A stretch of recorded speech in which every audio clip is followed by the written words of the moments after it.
Hi there, namaste, and welcome back to another spiritualistic pick a card reading. Go ahead and subscribe, like, and drop a comment. Today we are taking a look at your predictions for March 2026. We are going to go through the general astrological themes, and then we will go week by week with the energies with the tarot so that we can get you a personalized prediction. Don't forget to check out your weekly horoscopes as well so that you have all of the resources that you are taking advantage of, because that is why they're there. So with that being said, let's take a deep breath, drawing the energy up your spine, creating a clear and open channel.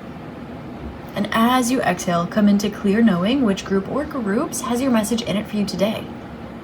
We have group 1 on the left with subtle vibration, group 2 in the center with astrological transits, and group 3 on the right with revisiting priorities. If you would like to join my virtual meditation retreat, it's the first link in the description box below. You can also book a one-on-one with me, astrology, tarot, channeling, Reiki, and you will find those on my Etsy shop. I have a whole spiritual shop there, so feel free to take a look. That is also where you can book with me, linked in the description box. I post exclusive content. There are tons of videos you can shop through on my Patreon and also here on my YouTube Inner Circle channel. They're only $5 a month, so you can find exclusive content that is not available anywhere else. Channeled messages here on YouTube primarily, pick a card readings on Patreon primarily, and also collective exclusive readings on TikTok as well. So don't forget to follow me across platforms. Subscribe to me here. Thank you so much for being here today, and I will see you over at your March predictions. Namaste. Hi there, group 1. Namaste, and welcome to your reading. Today we are taking a look at your predictions for March 2026, and you selected the first group with the subtle vibration card. There is going to be a lot of shifting behind the scenes. Now, this will be a month of big shifts for you.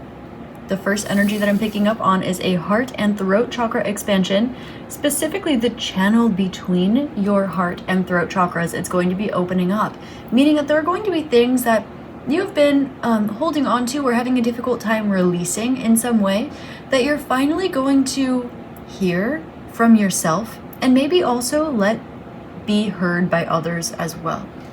It might just be that you are listening to a need that you have emotionally or expressively. It just really feels like you are listening to yourself a level deeper. It might look like listening to your body, but I'm kind of getting a vibe of maybe truths that you have swallowed because you didn't have the luxury to listen to them.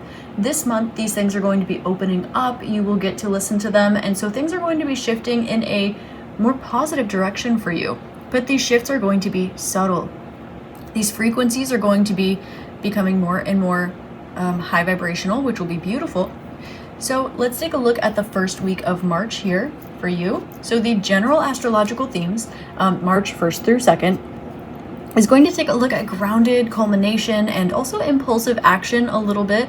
We do have Mars moving into Pisces. There's a full moon in Virgo. Venus is entering Aries. We've got Venus conjunct Neptune. So with this energy, the first week, okay, expect some shifts to intuitive action. There's going to be more of a collective focus on health and service, like in emotions and harmony kind of growing here. There's going to be a bit of a climax when it comes to work, health, routine, like Virgo energies a little bit. Need for organization. So this full moon is going to be a really great time to clean house, literally and metaphorically. We do have a shift with Venus entering Aries that's going to bring love, money, and values to the forefront, and it's going to create an impulsive, like self-oriented energy here. This is where the action is going to move forward. And a little bit of romantic idealism coming through at the end of this week as well. We've got some blurred boundaries, idealism and romance, and relationships, financial confusion a little bit, tendency to lean towards fantasy instead of reality, specifically in love and one-on-one connections. So we're just taking a look at that. So that is the general astrological energy for this week. Your specific energy, well, it definitely seems like the intuitive part of this is really going to be highlighted for you. So your intuition is going to come online and it's going to show you, hey, you are so close to the finish line here. There's also a little bit of a vibe where you're realizing that you don't necessarily need to create or do more. You need to stand more in what it is that you have created, what it is that you have done. There's a little bit of this vibe of what more could I possibly do, and trying to kind of pick at straws to see what is going through or what is going on, or what you can do in order to push something forward, or in order to crack a certain code. And during this week, you have the realization that that is not what needs to be done. What needs to be done here is you trusting your intuition a little bit more deeply, you trusting in your success a little bit more deeply, and we do also see some sort of visibility coming through. So this might be the week where you have a video go viral on social media. This might be the week where you find that more people are turning heads and looking at you. This might be the week where you find that more people are interested in what it is that you have to say, or what it is you have to offer. There's an energy of visibility here, and it's also in some way adjacent to your idea of success. So it's going to be visibility that makes you feel successful in some way. Now there's also a little bit of a vibe of you not needing to deal with, I'm getting wins of other people this week that you might usually need to deal with. For example, if you have some people around you who are really just difficult to work with, or they're really impatient, or they're really maybe just emotionally immature, or they're a little bit too spontaneous with their words, not in a kind way, or people who might be a little bit arrogant or anything like this, you're not going to need to deal with this during this week. This is going to be a week where you stabilize yourself. You have success. Your intuition strengthens. You start to feel on top of the world. It's going to be a little bit more actually centered around you than your life has been going lately, and it's going to be really positive. Now, I know a lot of you are doing the work. You're doing the self-growth. You are giving yourself self-love. You also care for others, and this isn't to say that either of these things are going to stop. There's just a subtle vibrational shift here about okay, so now you have the success starting to come in, and your intuition is showing you, hey, look, you have been doing everything right, and now you're starting to have the proof coming in. And some of these little pains in the neck are being taken off of your plate for the foreseeable future. And while this is happening, now you're going to take a look at the foundation that you have. You feel stable in it, you see that it's working, and now you're going to continue to build upon it. So that is what the first week of March is going to look like for you. So for the second week of March, the 8th through the 14th, the general themes astrologically for this week are like fated action, emotional maturity, and this is where the more major shifts are going to come in. So the focus is going to be aligning action with your destiny, where it is that you're going, manifesting long-term goals, mainly emotionally. How do you want to feel in the future, balancing your maturity and discipline with transformation, bringing healing in relationships. This week we've got Venus conjunct Saturn and Venus sextile Pluto. So essentially, it's going to bring seriousness and commitment to relationships and finances. It's going to be followed by some intensity, and emotional intentions are going to become revealed and long-lasting realities, okay?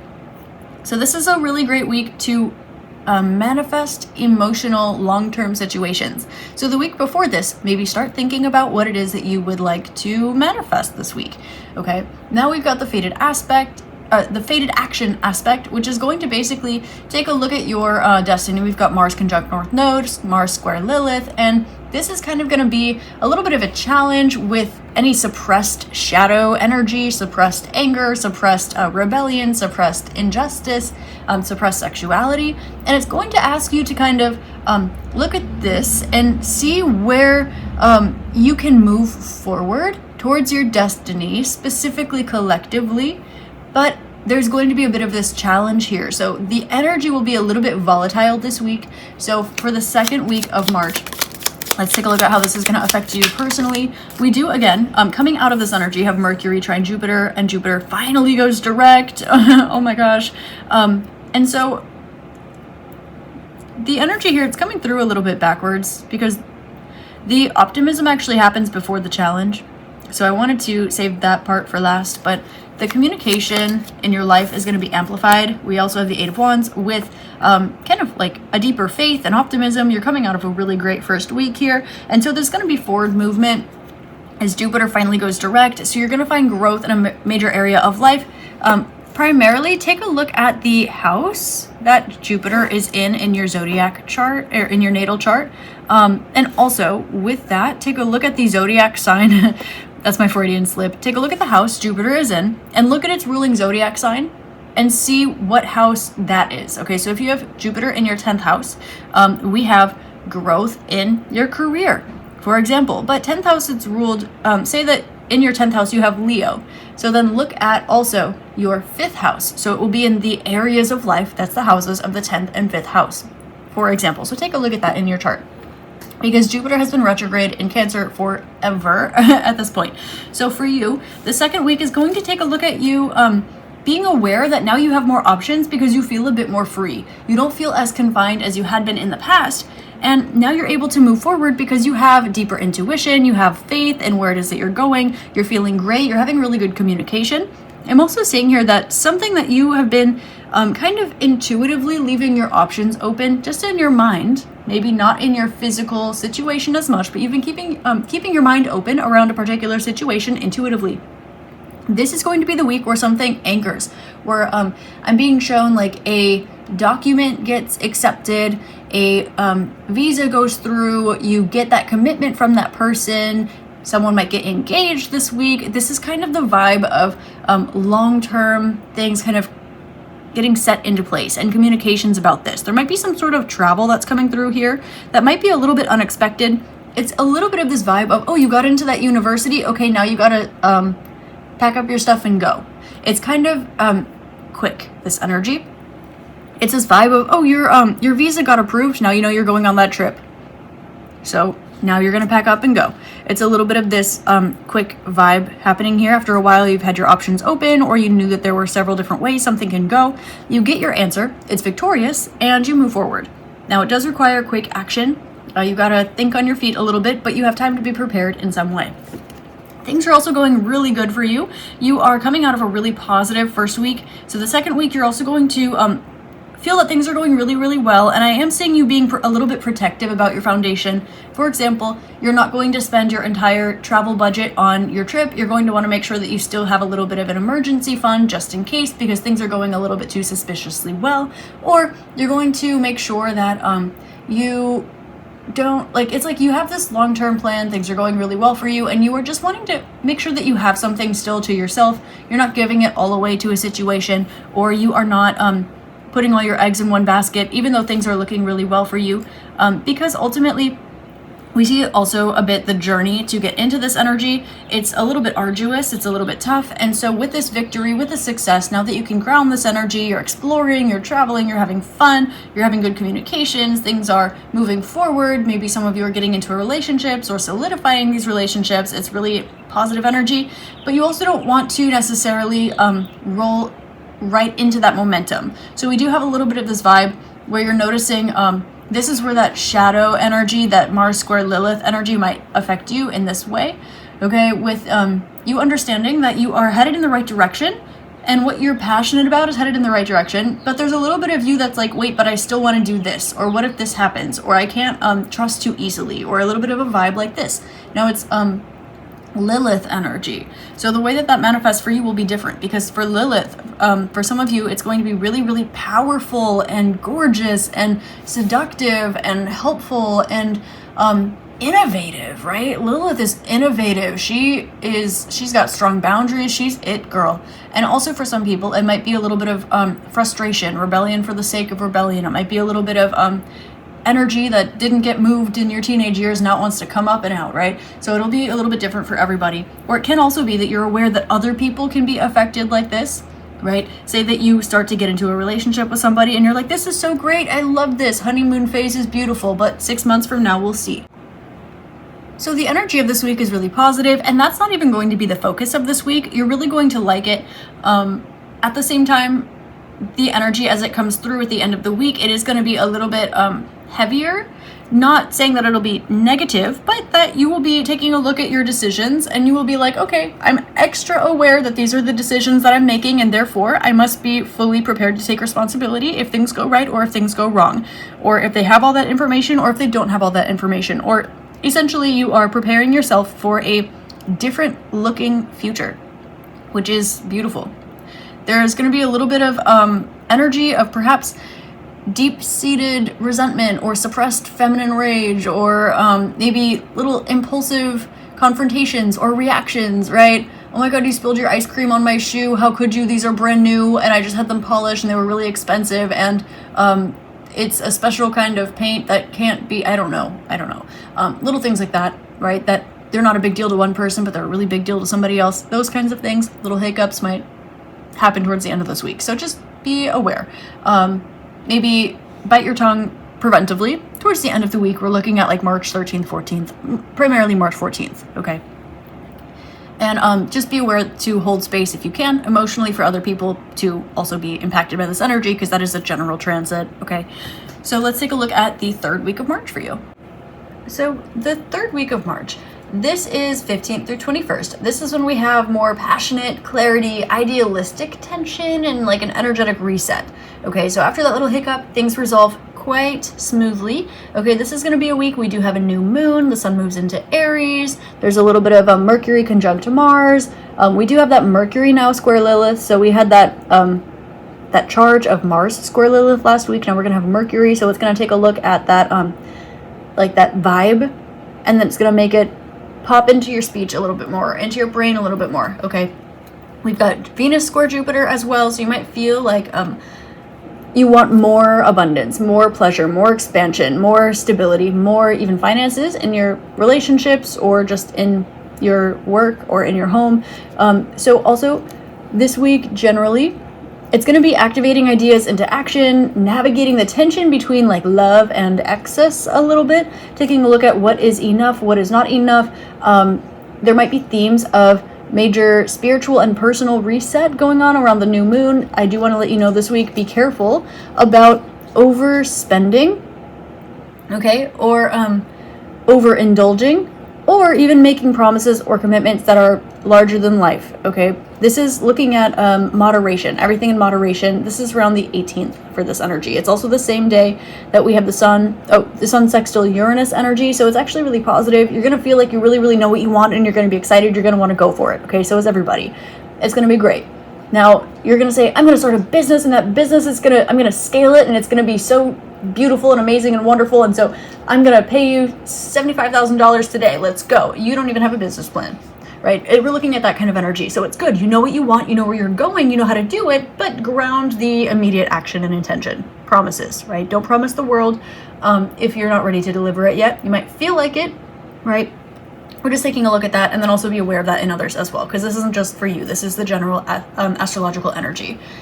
So we also have Mercury going direct after a wonderful, beautiful Mercury retrograde here. So expect the fog to clear after all of this. It's kind of like the last oomph of Mercury retrograde, and then it clears at the end of the week, okay? So for you, specifically, the third week of March, I'm getting that there's something that is being revealed for you that's been like feeling upside down or backwards. You do get a little bit of clarity, and you do get a little bit of truth, specifically surrounding why you were called to leave your options open or keep an open mind in a particular direction. It seems as though this week you notice that there's a little bit of this, I'm getting this energetic hiccup energy that's kind of creating a bit of a, maybe not heartache, but almost, I'm getting like, I knew it, but you didn't want to energy. Now, it's not that your intuition is going on here. It's like you find out that maybe, you find out a truth that, let's just say, it's not the happiest thing. You get a piece of news that is explaining why your intuition was telling you to keep your options open, to keep your mind open, not to put all your eggs in one basket. You get that piece of information this week, okay? Now, on top of that, there is a renewal here that is going to feel really, really pure, and it's going to be really exciting. This can also look like maybe an apology about this. Something here gets either resolved or replaced with something really positive, interestingly enough. So you get that information, and then you're able to move forward cleanly, clearly, purely from this, okay? Now, at the same time, you are still building off of that abundance and success that you got the first week. Now, emotional matters have started to become the focal point, and week number 3, there's this vibe that's like, hello, you're starting to manifest everything that you've wanted. Things are really starting to click into place here for you. Your hard work has been paying off, so don't put your focus too much on emotional matters instead of material matters. So there's this, there's a little bit of this emotional hiccup where you get a piece of information you don't love too much, okay, but it's okay. Because from here, there's some sort of an emotional renewal about it. You're like, oh, okay, this is wonderful. You are ready to move on, move forward. kind of energy is really beautiful. You're feeling really good emotionally, and then there's a little bit of this, hey, over here, we don't want to focus too much on the emotional world now. We did what we needed to do. We learned what we needed to learn. We reset what we needed to reset. Now let's focus on what we're building. Let's focus on our work. Let's focus on our money. And there's something here that you're being asked to approach that in the past was not fair for you, and it's like this vibe of you did everything you could from the first week, that things are actually really working out. You're actually releasing some sort of limiting belief that was taught to you by probably the universe or probably society or something like this pertaining to this energy in the beginning. I'm doing absolutely everything that I can. There has to be something else that I could possibly do. There has to be a code to crack. There has to be something here, and there's not. There's simply not. You are following your intuition, but you're looking around and you're like, yeah, but it doesn't look like it's working. Week number 1, it says, look, it's working. I promise you it's working.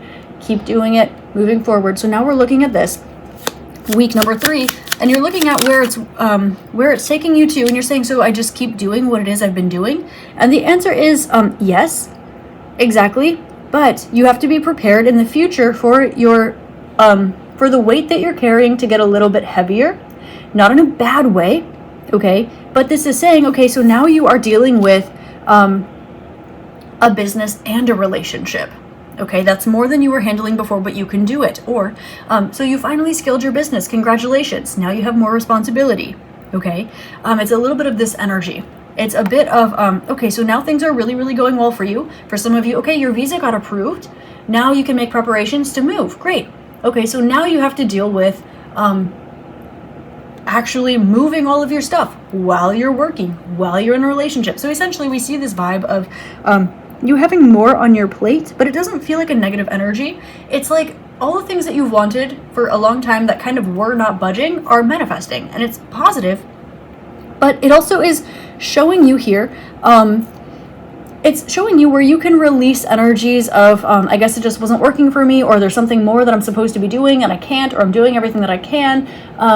The intuitive awareness that you're supposed to be doing what you're doing and you are doing more than enough and all of this stuff, you're kind of releasing that energy. And as you're releasing that energy, you're like, okay, now I'm getting everything that I want, but it's kind of coming all at once. And so it's kind of really heavy, and it's valid. So what I want you to do, week number 3, you guys, group 1, is I want you to remember that, yes, there's always going to be someone that has it worse than you, and there's always going to be someone out there that has it better than you. Okay, there's 2 types of stress. There's eustress, which is positive stress, and there's malstress, which is negative stress. But nonetheless, both are stress. And so what I want you to allow yourself to acknowledge and feel throughout this month, specifically at the end of week number 3, is that you can get stressed out from having everything that you want.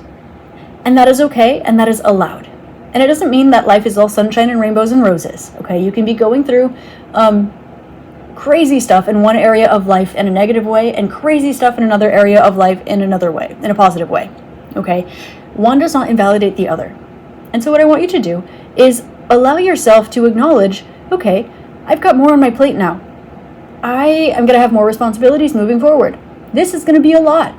It might be intimidating to look at it, but you know what? I've got it. I can do it. I've gotten myself here. I can get myself forward. And also the stress that I'm feeling, the discomfort that I'm feeling, even though everything looks magical and perfect on the outside, even though I've got everything that I want and I'm really happy about it, I'm allowed to be stressed about it. It's allowed to be intimidating to me. I'm allowed to have feelings about it. I'm allowed to think that I don't know how I'm going to do this or sustain this. You're allowed to have those thoughts and feelings. It's okay. It's normal. Consider it an initiation process, because you are going to have more responsibility moving forward for some of you. Now, I'm not really seeing this. We don't have the Empress coming out, but this can be something like, congratulations, you finally conceived. Now you have a lot more responsibility. So there's that mixed energy. I think this is one that we kind of hold space a little bit more for in society. The understanding that you can have such a beautiful, wonderful joy and blessing in your life. And with that joy and blessing comes permanent more responsibility and stress, usually, right? So they're allowed to coexist, right? So allow yourself space for that in whatever way this manifests, okay? It's going to be positive. You're going to love it. This information that you get, I know some of you are concerned about this in the beginning of this week. It's not going to be the straw that breaks the camel's back for you, but it is going to be something where you're like, I knew, so I could feel something, not something that's a deal breaker, not something that is the end of the world, but I could feel something in there, and you're right. So this comes to the forefront, and you're like, oh, okay, there's the information. Yeah, not jazzed about it, but I can move on from it. It's not that big of a deal. Okay, so whatever it is, it's just that clarity. So it's actually not a bad thing. It's simply something that was not being shown to you, but you could feel that it was there. Now it's shown to you. You've got all your cards out on the table, pun intended, of course, and now you can move forward. You're being focused on emotional matters, reset. Material matters, reset, let's build. Okay, looking at what comes up as we're doing this, well, things are really great. Remember when they were not, and that totally wasn't fair, and it turns out I was enough, and I was deserving of love, and I was doing everything right, and I just needed to wait? Yeah, releasing all of that, because that hurts. It feels good and it hurts. We're holding space for this and that can be true. Now you have more responsibility on your plate. Now you're going to carry a heavier burden, right? And you're really excited about it. You've been trying to manifest it forever. It's amazing. At the same time, oh my God, what am I getting myself into, right? Totally okay. Those things can coexist. So let's take a look at week 4. So generally and astrologically speaking, week 4, March 22nd to 31st. This is taking a look at empowered action, idealistic vision, and grounded healing. So this is taking all of this energy that's been moving, shifting, changing, starting subtle and then becoming not so subtle, and now we are grounding. We are healing. We are taking a look at vision from the future, except they're not a little bit opportunistic or exacerbated like they were earlier when we first had this spurt of energy. Now we are grounding it. We're still having idealistic visions, but they're a little bit more like they can still touch the ground and they can still be as big as they can possibly be while your feet are still on the ground.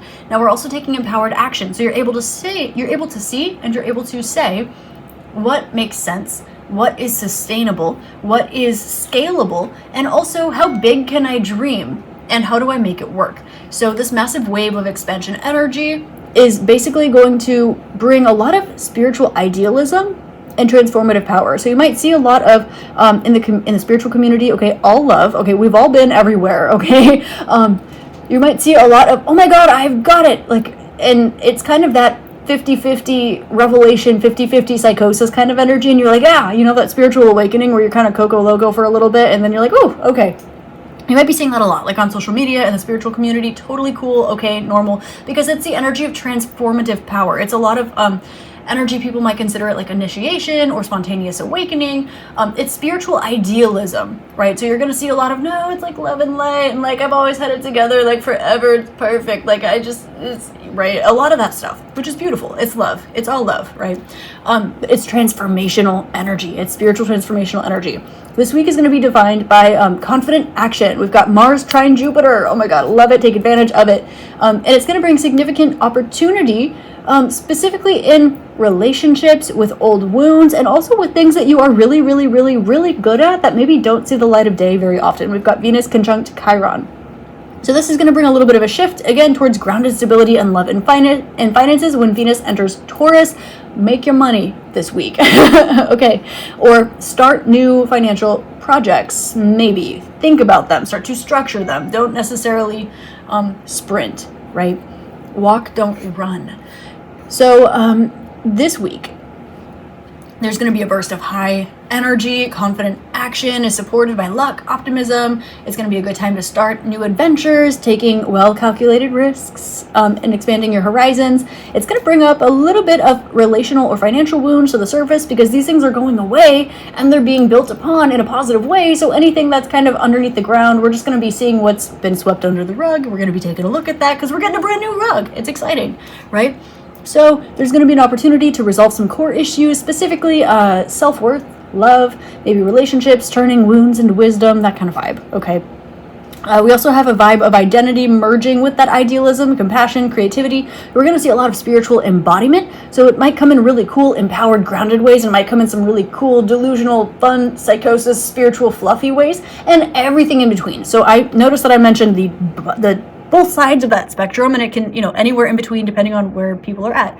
But no matter how it manifests, it's good because it's headed in the right direction. So identity merges with that idealism, okay? And so also compassion and creativity, it's inspiring. So do watch for confusion, maybe in yourself and around you.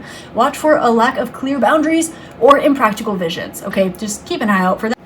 Also, this transformative power is going to be really easily accessible. So you're going to notice everyone around you kind of starting something new, changing their life, starting a new routine, revealing a gift that they've had, having a revelation. And you're just going to see new everywhere you look. Everyone's trying something new. It's this transformative energy that's really accessible. It's going to support deep structural change, specifically in identity and long-term commitment. So you're going to see a lot of people kind of moving left field, if you will, but it's going to be a gentle and effective push to empower yourself, okay? There's a little bit of with Mercury square Lilith, okay, this week, and Venus entering Taurus, there's going to be a little bit of a challenge of rational thought, because it's going to be suppressed by old emotions. So basically, suppressed emotions or primal desires are going to be coming up, and it's going to be maybe flickering or stronger than that rational thought. So just watch out for that. Watch for communication friction. For those of you who have wombs out there, if this is your ovulatory time, okay, hold it down, lock it down. Okay. I say lovingly, okay. This is a good time to confront uncomfortable truths before a final clearing of this energy. So it's kind of giving that that brain fog that comes from spirituality or from suppressed emotions or from physical desires and things like that. There's a little bit of that foggy energy. And then a massive stabilizing influence comes through when Venus enters Taurus. Love, finance, values are going to become more grounded, more sensual, more focused on comfort and stability and tangible results. It's going to be really positive. So for you, group number 1, specifically, week 4, we do have a new beginning. So whatever it is that you are wanting to take baby steps towards, do it, okay? This is going to be a new, intuitively led project that is going to make you feel like you have clarity, you have your intuition, and it's something that's not new to you. It's just that it's new that you are starting to work on it. This is like a book that you've been wanting to write for a really long time, and you were told, be patient, when the time is right, the time will be right, and you've got the whole outline already. So now you're being called, okay, you're going to sit down, you're going to take an hour a day, and you're going to work on it. Or you're going to, on Thursdays, that's what you're going to work on. It's kind of a vibe like this, okay? You're just going to take baby steps towards something you've already channeled for yourself. Now, Temperance in reverse indicates that you might not feel, you're going to be really, well, how do I say this? You're going to be really aware of the co-creation aspect, but the part that's in your hands. It's going to feel a lot like, okay, so the divine has done so much for me, now it is my turn to show up. And we do have strength coming through as well, okay? You're going to notice a real empowerment for you this week. You are going to notice that this opens up more doors for you behind the scenes in the future. Behind the scenes and in the future, okay? Specifically in areas that you've kind of struggled to get them budging for a while. Now, I do want to mention, you know that brain fog kind of energy that can come from emotions? You know, when you're like, oh, I've got clarity, and you're just cried after a movie, and it's definitely not clarity, but you feel like it is. Or when you are so in love with someone, and you're like, no, I just see it so clearly, and you're not seeing it clearly, but it just feels like it. Or when your body, has a desire, and you're like, oh, this is and then you snap out of it, and you're like, oh, okay, that wasn't clear. Okay, just keep an eye out for that, okay? We are seeing that this week. So what we do want to do, okay, is set a plan into action. Take a look at in the past. We want to be as rational as we can. We're talking not just pros and cons list. We're looking at what worked in the past, what did not work in the past, what worked for us in the past, what did not work for us in the past, what was fair to us in the past, and what was not fair to us in the past. And this is what we want to build on. Not the things that were not fair, but the things that are, okay? I put so much work into this, and it really only had a very small return. I put so much little work into this, and it had a really huge return. Looking at things like that, because you are going to start something that you've been working on for a while. You've got clarity about that, but this energy can, this brain fog energy or this foggy energy can come to the forefront a little bit more for you. It's nice because you'll be emotionally charged. You'll be feeling like you can handle the world. It's really great, but you don't want to put yourself in a situation that can hurt yourself later, okay? So essentially, this will help you ground the format of whatever it is that you're working on. It will help you ground the direction that you're stepping into. Now, I do want to mention that this week there's going to be some healing for you. It's going to be transformational, and it's going to be beautiful. It is going to bring up old things as you are going to look at, first of all, this fog, and you're going to be aware that that's what this is, and you're going to tell it no, probably, mostly, okay? And with that, you're also going to look at the past. You're going to see, okay, I waited so long for something and it wasn't fair, but now the time is here. So you want to push forward with it. You want to run. It's like you haven't had legs and all you've wanted to do is run. Now you have legs. Now you can run. So what's wrong with that, right? You look back at the past and you say, oh, wait, I couldn't run because I twisted my ankle. So what I should do is, instead of just sprinting, I should take it slow and easy and make sure that I listen to my ankle, even though my brain is so excited that it's numbing out the pain signals for my ankle. That kind of vibe. And so we have an awareness of this. We do have those like older kind of suppressed emotions coming up a little bit, or those old wounds coming up a little bit. Also something where you find clarity through something that you're really, really good at and haven't done in a long time as you're taking baby steps towards something else. You're going to find that this is a way that you can love yourself and actually move towards a future that you really, really want, but it's a little bit more exciting for you, a little bit more inspiring for you, a little bit more creative for you than it was in the past. And this actually is something that allows you to transform. You've transformed yourself, and now you're transforming your life. So what we have here is you building brick by brick by brick this month in March. But one brick here, it's intuitive, and then it's showing you the results, and you're like, oh my God, I knew it. And then the next one, we have that emotional piece, as well as that, okay, so now you can take a step in the next direction. And you're like, wait, really? Yes. Okay, now we have this brick of, okay, so here's some information. Here's some good information and some bad information. Now we're going to have that rational mental clarity.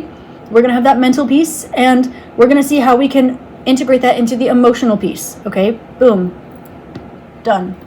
Now we're going to have that spiritual brick come in one more time. And as it does, you're going to notice, oh, okay, well, there are going to be some things in here that weren't necessarily true. Or I'm going to look around me and I'm going to see a lot of crazy stuff, okay? Like spiritually, people really, really excited, right? It's kind of giving delusions of grandeur, I'm not going to lie, but like spiritually, okay? Not necessarily for you, I'm not seeing that in the cards, but you're going to see it around you, and you're kind of going to go, woo, oh boy. But you are going to have the same spurt of energy, because we're all impacted by the same transits. You are going to have something that you're going to start working on. We have that one more material piece coming through again, and you're going to be encouraged to work towards it. And at the same time, you're going to be asking yourself, am I being delulu, like what you're seeing around you? You're going to ask yourself, am I having delusions of grandeur, like what you're seeing around you? You're going to ask yourself, is this my emotions? Is this my primal desire? Is this my ego, right? You're going to be doing that work. But this isn't anxiety. This isn't preventing you from doing what you're doing, because what you are doing is taking baby steps. You're receiving results after a very long time. You're getting really positive news and the opportunity to move towards something you've been building towards or wanting for a very long time. You get some news that's maybe bringing about not a change of plans, but a change in perspective.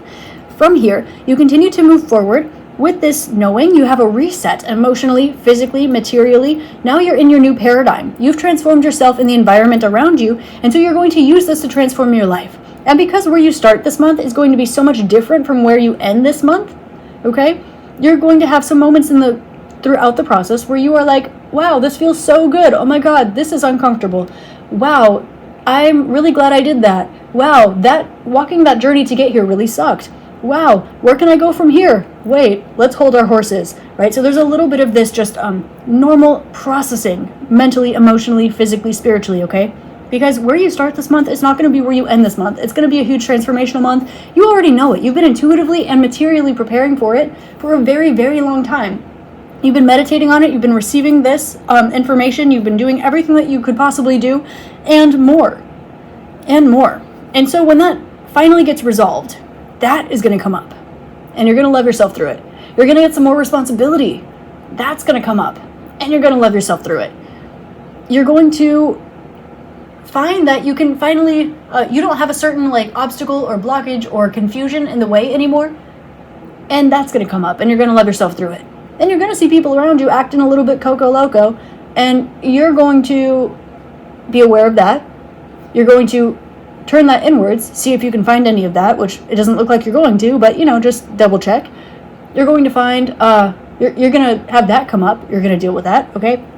And you're going to move forward. You're going to dream, and you're going to ground, and you're going to dream bigger, and you're going to ground harder, and it's going to be beautiful. And then we've got that mental and emotional processing throughout, which is totally normal, natural, part of being human, okay? So do have faith in the outcome. Your life is changing, okay? So take it with stride, love yourself in the process, and be open to really, really, really, really good news, okay? That's going to change your life. What about this bad news? Yeah. But it's not going to be the focus. It's not going to be like terrible news that knocks you off your rocker. Most likely it's going to be something where you're like, I could feel a little pee under that mattress. Princess and the Pea reference there. And someone's going to go, oh yeah, there's this little pea. I plucked it out, got rid of it, and you're going to go, I knew that was there, but now it's gone. You don't ever have to worry about it again. It's not that big of a deal. But you could feel it. But it's just not that big of a deal. It's something where you maybe wonder, it makes you wonder, without this piece of information, knowing that there's a piece of information though that you don't have, do you move forward or do you not? Do you move forward or do you not? And you listen to your intuition. Your intuition says open mind, open heart, open options. Yeah? But move forward and you say, okay. And you're kind of like, I don't want to put all my eggs in one basket. This is the week 2 energy. And then you get the information week 3. So are you trusting your intuition before you get the information? Yes, it's happening fast. Week number 3, you get the information. Oh, okay, not that big of a deal. Let's reset. Let's deal with it. Let's focus on emotional matters. Let's focus on material matters. Moving on. Okay, moving forward. Now, boom, boom, boom, boom. Everything's working really well. You're getting a lot of information. You're getting a lot of motivation, inspiration. Things are working really well for you. We've got some old stuff coming up as things get better. And you end up realizing, oh, wait, everything around me just changed. Now I can change my life in the way that I want to. It's like the world having you in its hands, and now you have the world in your hands. That is the shift that you are going through during March. So it's not a small month for you, but it might kind of just pace yourself during this month, because each week is going to be so different with a different focus that you're not even going to realize until you look back how much things have changed for you this month. Really, it's going to be a lot. So maybe keep a journal or document your experience, or keep a loved one on standby, or whatever it is that you do. Okay, so group number 1, this is your March 2026 prediction. I hope this shed love, light, and clarity for you. Like, comment, and subscribe to my YouTube channel. You can watch hundreds and hundreds of exclusive pick a card readings on my Patreon, and also here on my YouTube members channel. It's called My Little Inner Circle, and you can find the links to both of those in the description box below. If you'd like to book a personal with me, those are on my Etsy spiritual shop. You can find the whole store with tarot and oracle decks, journals, guided journals, unguided journals. You can find crystals, candles. It's also where my personals are, so if you want a one-on-one with me, you can find it there. If you are interested in my virtual meditation retreat, it's the first link in the description box below. Definitely take advantage of that resource. I would love to have you at the meditation retreat. It is wonderful, and I love to connect with you guys in that way.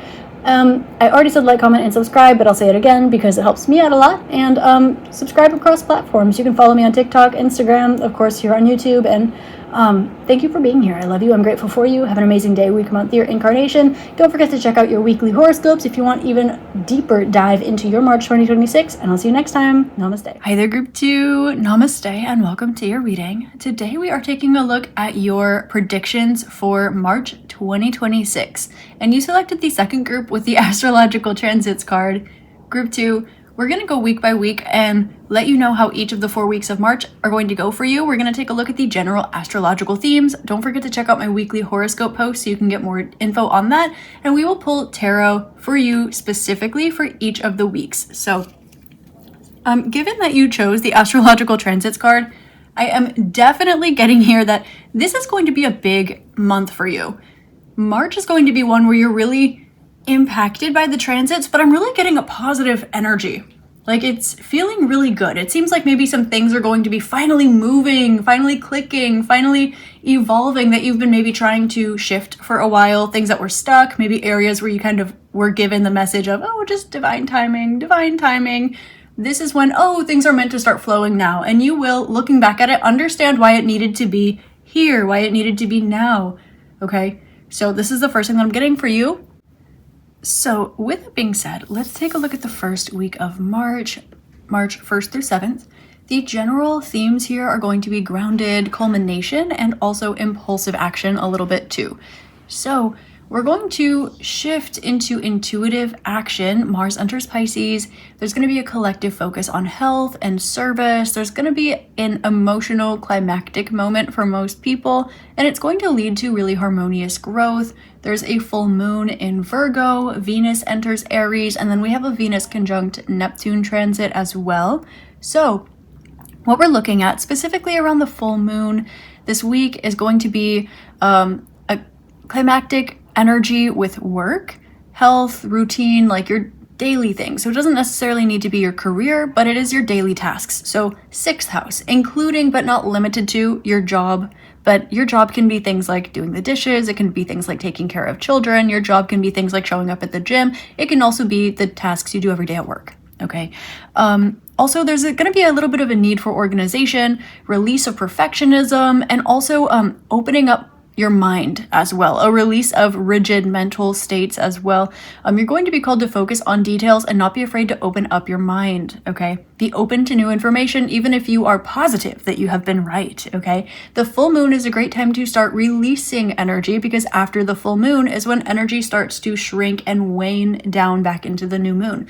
So the full moon is going to be a lot of focusing on details and releasing and organizing.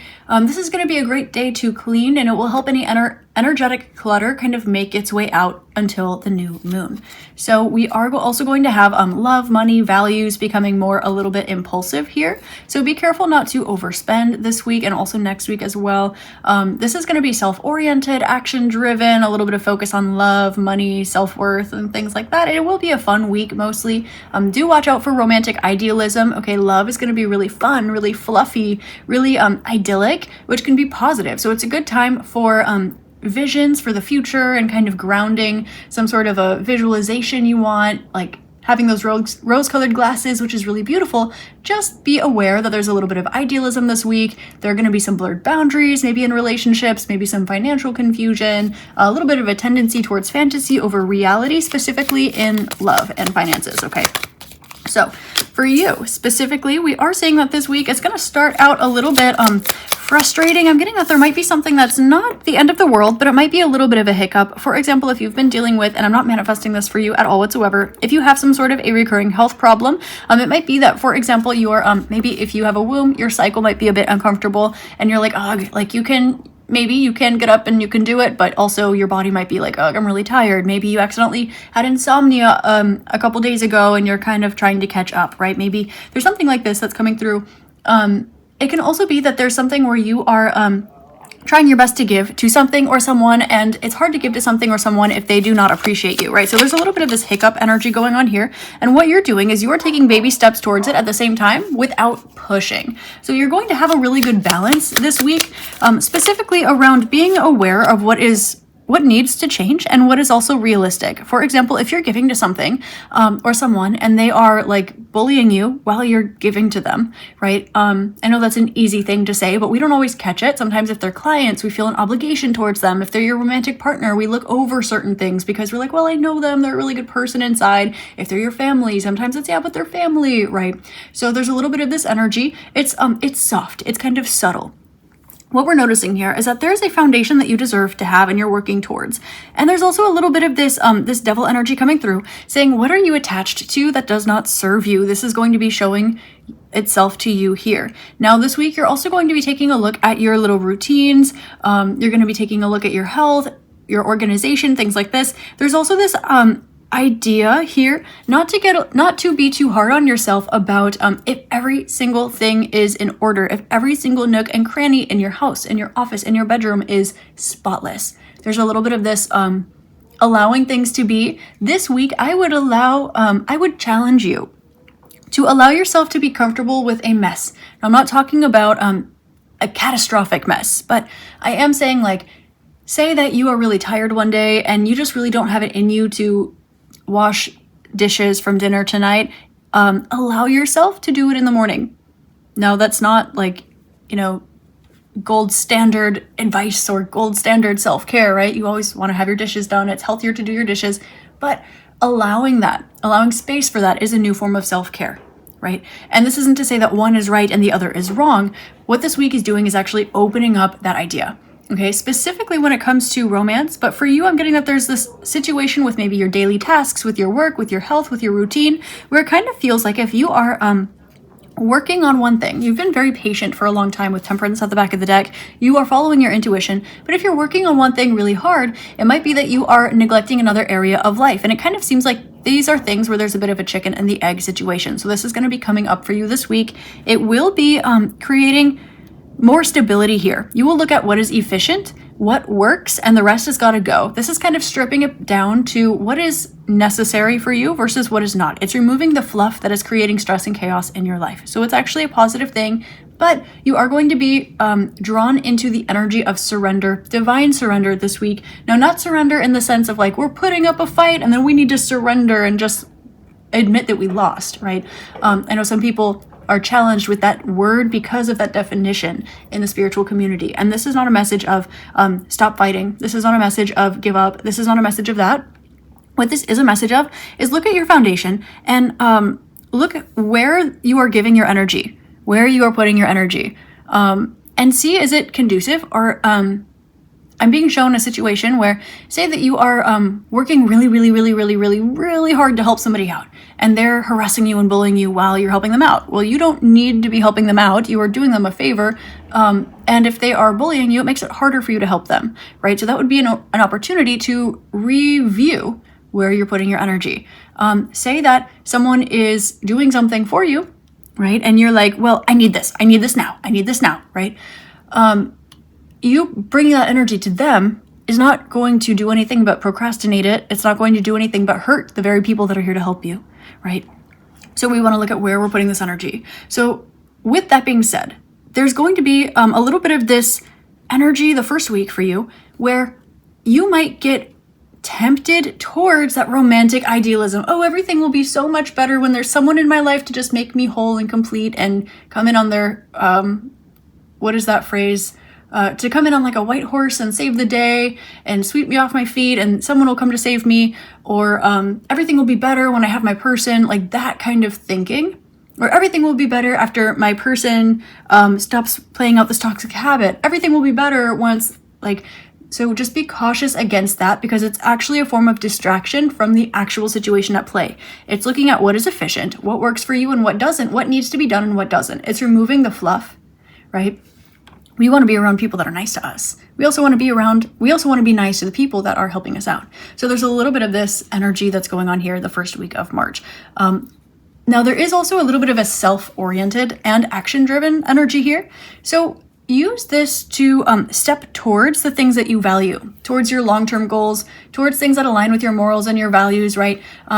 Maybe meal prepping for yourself, nice healthy fruits and vegetables and things like this, instead of taking that energy and like just because the energy is a bit impulsive. So taking a look at that impulsive energy and trying to keep it healthy and clean and pure and productive, right? Because sending 5,000 rude emails, for example, I'm not saying you're prone to doing this, but sending 5,000 rude emails is not going to get you anywhere, right? It's just probably going to put you on a blocked list somewhere, right? It's not going to help you grow. It's not going to do anything. It's not going to get you towards your goal closer. It might actually put you further from your goal, right? But taking that same energy, using that impulsivity and going for a jog, using that same energy, going to the farmer's market and stocking up on that fruits and vegetables, feeling like, you know what, today I'm going to go through my whole entire closet, and you go through your closet. You use that energy productively towards your goals, also towards your little routines, towards maybe making a little coffee station in the morning so you can sit down, you can meditate, you can have your coffee, you can journal,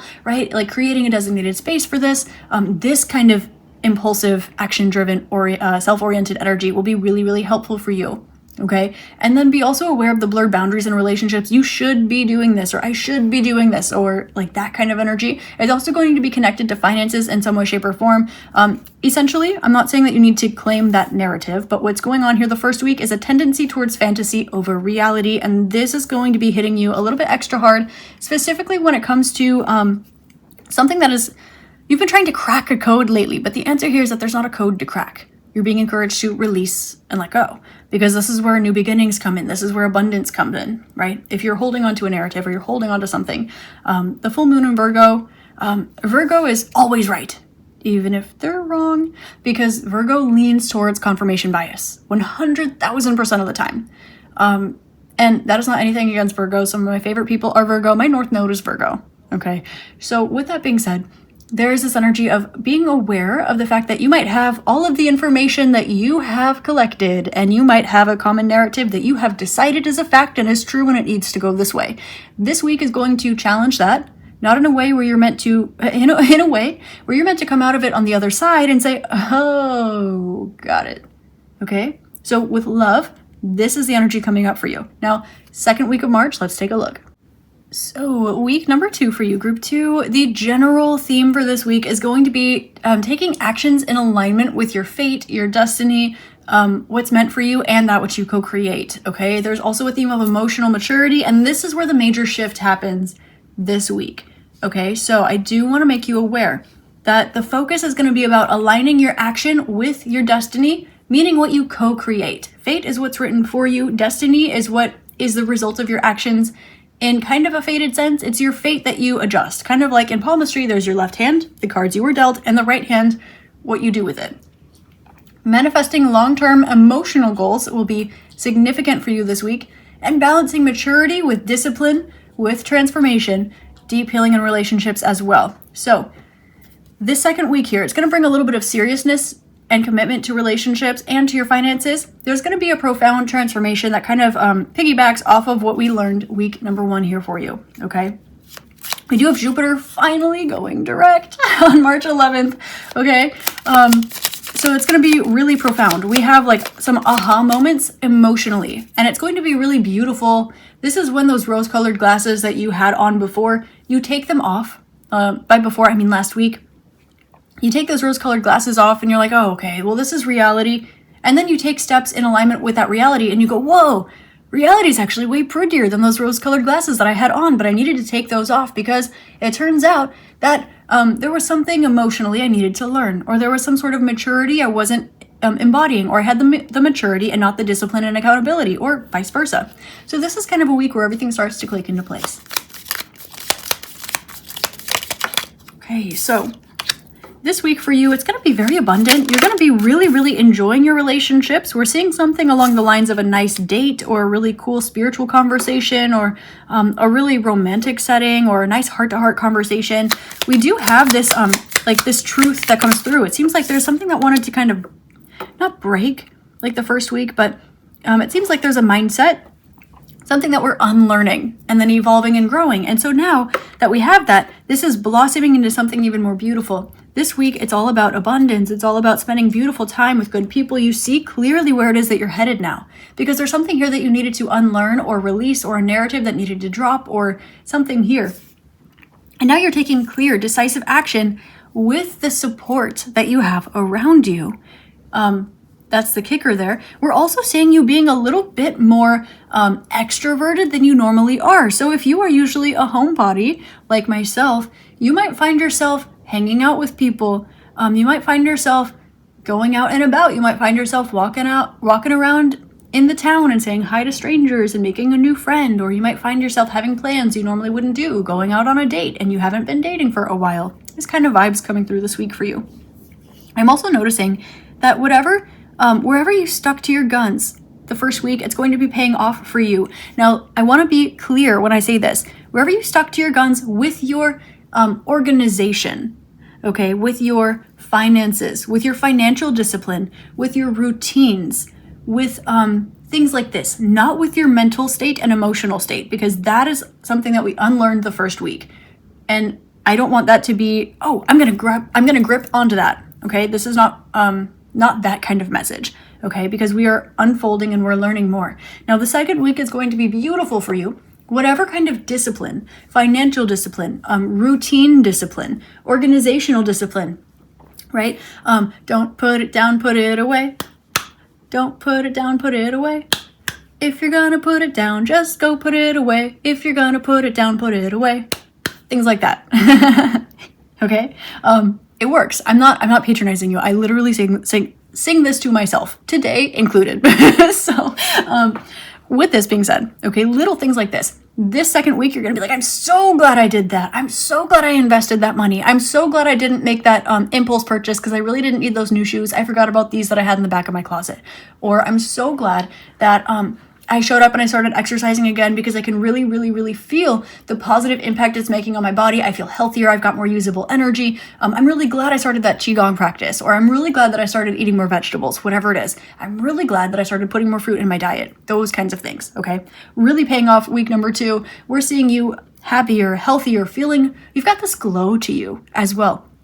like your aura, it's really magnetic. And so this also might be something where you're noticing, okay, people are asking you out on dates. You're looking good. You're feeling good. You're more energized. It's beautiful. You're also more decisive because you see something clearly, because whatever little cloud was there that was maybe blocking your perspective of where it is that you're going, it's been cleared. So now you've got that clarity.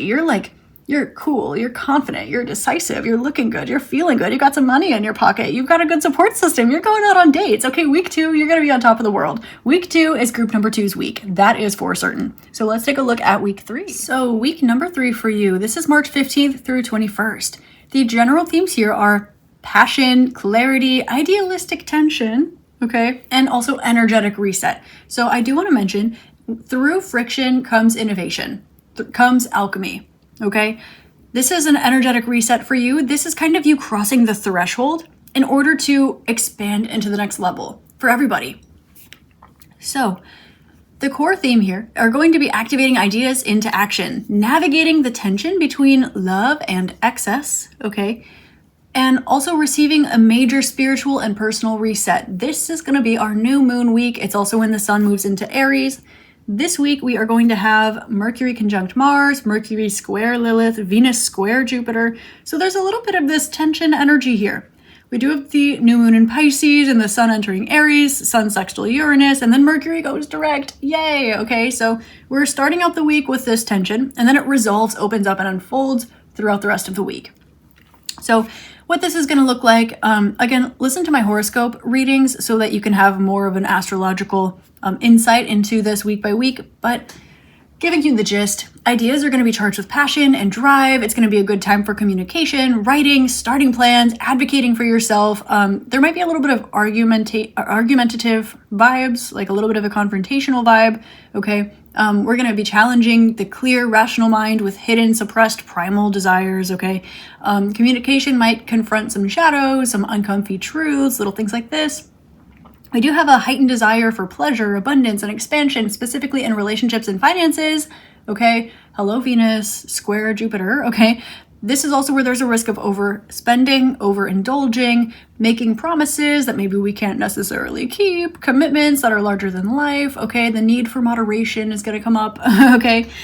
Then we have this new moon. This is a good time for starting things, especially with the sun entering Aries. I want to let you know, new moon is on March 19th. Sun enters Aries March 20th. Okay, so this is going to be a beautiful time to start things. We have a really big energetic reset as sun enters Aries, which is the first sign. So we have the solar reset of the year, bringing a burst of self-assertion, forward motion, pioneering vibes. Okay, it's like the first, the best, the most. It's all of those kind of vibes here. We have some unexpected beneficial breakthroughs in identity and purpose. There's an easier flow of innovation and liberation. And then we've got some forward motion with communication when Mercury goes direct, travels working better, plans working better, finances working better. Thank God. Okay, the fog clears, decision making becomes easier, and we can implement that moving forward. So for you specifically, how is this going to manifest for group 2? Page of Cups. Aw. Okay. I'm getting that there's going to be some sort of, interestingly enough, I don't usually get this with the Page of Cups cards, but I'm channeling a secret revealed, but it's something that's sweet. It can be something like someone loves you. It can be something like, someone loves you, or someone misses you. Someone wants to apologize to you, but it's not like someone wants to apologize to you. Oh my God, look out for your ex. Like, it's not that at all. It's kind of just the secret, like someone loves you so much more than they say, right? And then something moves forward here. We are seeing this emotional reset for you, and it seems like you might have some travel plans. I'm also getting, interestingly enough, I'm getting that you can actually literally track to when Mercury goes direct. Boom, immediately you have some sort of travel plan, or boom, something starts to kick off for you. It's like on March 20th or March 21st, like the literal Mercury going retrograde, it's going to say, okay, you want communication? Here's your communication. You want your travel? Here's your travel opportunity. You want to make plans like this? Here are your plans. Like, almost like the energy here, it's been collecting, not necessarily reviewing or revising like Mercury retrograde usually does. What I'm getting here for you is that while you are in this maybe energetic state of reviewing, relearning, revising, all of these kinds of things, this energy, it's been collecting for you, It's been accruing. And then as soon as Mercury goes direct, boom, here it is. I'm being shown that scene from Elf where they're in the mailroom and he's dancing to Whoop, There It Is, and he's doing his little like dance. I don't know why I'm being shown that. But this week for you is going to be actually really positive. It's going to be a lot of forward movement towards something new that you've been craving for a long time. I'm getting that this is going to be like a sigh of relief. I'm kind of getting the first week of March. It's going to be for you, look like the first week here, looking at things where you're like, oh my God, why isn't this working? I've got my good stability here. You know, I'm doing what I'm meant to do. I'm releasing where I need to release. Like you're kind of closing things out. Week number 2 and then week number 3, it's like things just keep getting better and better and better to the point where you might want a happy cry. Seriously, this 3rd week for you is going to be amazing. We're seeing that you have some sort of, I'm getting outreach or an outreach project, or someone reaches out to you or something like this, or you have an opportunity that arises. I'm being shown something that's like, it's not a manifestation, it's a miracle is the energy that's coming through. And I usually don't use that. I don't usually use the big M word here because I am a very grounded tarot reader, and I channel and I read tarot, and I keep them usually compartmentalized. When we're going to go magic, woo-woo, fluffy, vibey, we do that. And when we're going to look at predictions, we keep it grounded, we keep it rational, we keep it practical. And here, I'm very strongly challenging outreach. It's not a manifestation, it's a miracle. And it keeps getting better and better and better. So I love that for you. There is going to be some sort of opportunity here of travel, something that gets cleared up or clarified the 2nd week that's going to push forward the 3rd week. And it's going to be really positive. Again, there's something here about you not doing this alone, or you have some sort of support, but you being in the support system, you going out on that date, you hanging out with this group of friends, you meeting these kinds of people, it's going to be something that emotionally fulfills you. So it's going to be like you being around these people that you love, that love you. That is an act of kindness towards yourself. Instead of like, oh, I have to hang out with my friends. Oh my God, I'm really tired. I really shouldn't say no. Of course I love them. Yeah, I totally love them so much. But, you know, I'm just really tired. I would love to just not go today, but, you know, I'm going to go anyway, right? It's not that. It's like this fills you up. It's like everything around you, it's got all this clean space. What it's giving kind of is your energetic field being cleared by the 1st week of March, okay? And then the 2nd week of March, things start coming in. And because you have all of this energy that's been cleared, and you have this new clarity, and you have this new space, now all these beautiful, wonderful things are starting to come in, and you're like, oh my God, what the heck? It's like you are hitting a lucky streak. 1st week of March, you're going to be like, what lucky streak? Oh my God. 2nd week of March, you're going to be like, wait, this is so good. Thank you, universe, thinking that it's over. 3rd week, you're going to be like, is this just how my life is going now? What in the world? It's just going to keep getting better. Beautiful. Let's take a look at the 4th week of March for you. So this is March 22nd through 31st. And the general themes here, again, it's empowered action, idealistic visions, and also grounded healing, growth. The core themes are going to be a massive wave of expansive energy. It's going to meet deep spiritual idealism and transformative power. This week is going to be defined by confident action, a significant opportunity for maybe healing relational wounds or getting past certain miscommunications, misunderstandings, or things like this, culminating in a shift towards grounded stability and love and finance specifically. I'm getting some sort of a sacral activation here for you. It's like a cleansing, clearing, opening, blossoming kind of energy. Now, we've got a few transits to look out for. Okay, we have Mars trine Jupiter, which is going to bring a burst of high energy, confident action. It's going to bring another little lucky, optimistic streak for you. It's going to be a great time for starting ambitious ventures, taking calculated risks, okay, and expanding your horizons. We have Venus conjunct Chiron, which is going to bring some old wounds to the surface, but for profound healing and then integration. You're going to see where something is a blessing and you're going to get past something, okay? Opportunity to resolve core issues, self-worth, love, wounds turn into wisdom, that kind of vibe, okay? We do have the Sun conjunct Neptune, which is going to be just gorgeous, but there is going to be a little bit of idealism, okay? So make sure to ground this week, compassion, creativity, take it and run with it, but make sure that you're staying grounded, okay? It's going to be a lot of channeled messages, a lot of inspiration, a lot of, oh my gosh, yay, beautiful, wonderful, fluffy, spiritual energy. which is not a bad thing at all, right? We love it, but make sure that you're staying grounded, okay? Because this is going to be something that creates also a structural change in your identity. We've got Sun sextile Pluto and Saturn sextile Pluto. So there's going to be profound transformative power that's easily accessible. It's going to support deep structural changes in your whole life, in your identity, in your long-term commitments, which is why we want to take that inspiration and we want to ground it, because we don't want it to be fleeting. We actually want to take it and run with it. And in order to run with it, it's got to touch your feet, okay?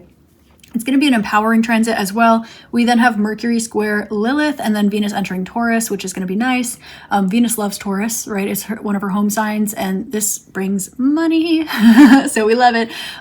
Rational thought is going to be challenged a little bit by suppressed emotions. So watch out for communication friction and maybe confronting some uncomfortable truths, and then they're going to clear out. Okay. And then we've got Venus enter Taurus. It's my money transit. Okay. Stabilizing, love, finances, values become more grounded, a little bit of sensuality, a little bit of luxury, focused on comfort, stability, and tangible results. So we love it.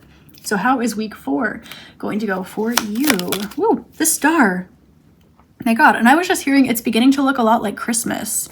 I'm getting specifically, did someone not get what they wanted for Christmas, or you didn't get to have the Christmas that you envisioned or that you planned or that you wanted? You might be having something similar to this now. Like if you were supposed to meet up with a friend for Christmas and it fell through and you haven't seen them or heard from them, you might be seeing them now or hearing from them now, but in a positive way, not in a way that makes you want to like scream and run for the hills. Remember, Mercury retrograde is over. Okay. And so if they didn't come back during Mercury retrograde, that's a positive sign. Okay. But it can also be if there's something that you really, really wanted, you were trying to have it done by the end of the year and it didn't come through. Something that you had as a goal and you're thinking, okay, well, that timeline has passed. I don't even know why I'm working towards something anymore. Boom, it's grounding this week. Okay. We're also having, again, this idealistic vision of what's possible for the future. So you're dreaming a little bit big. You're also noticing that some of your hard work is paying off. You're seeing tangible results this week in ways that you have been waiting for or striving for or hoping for or wishing for a really long time.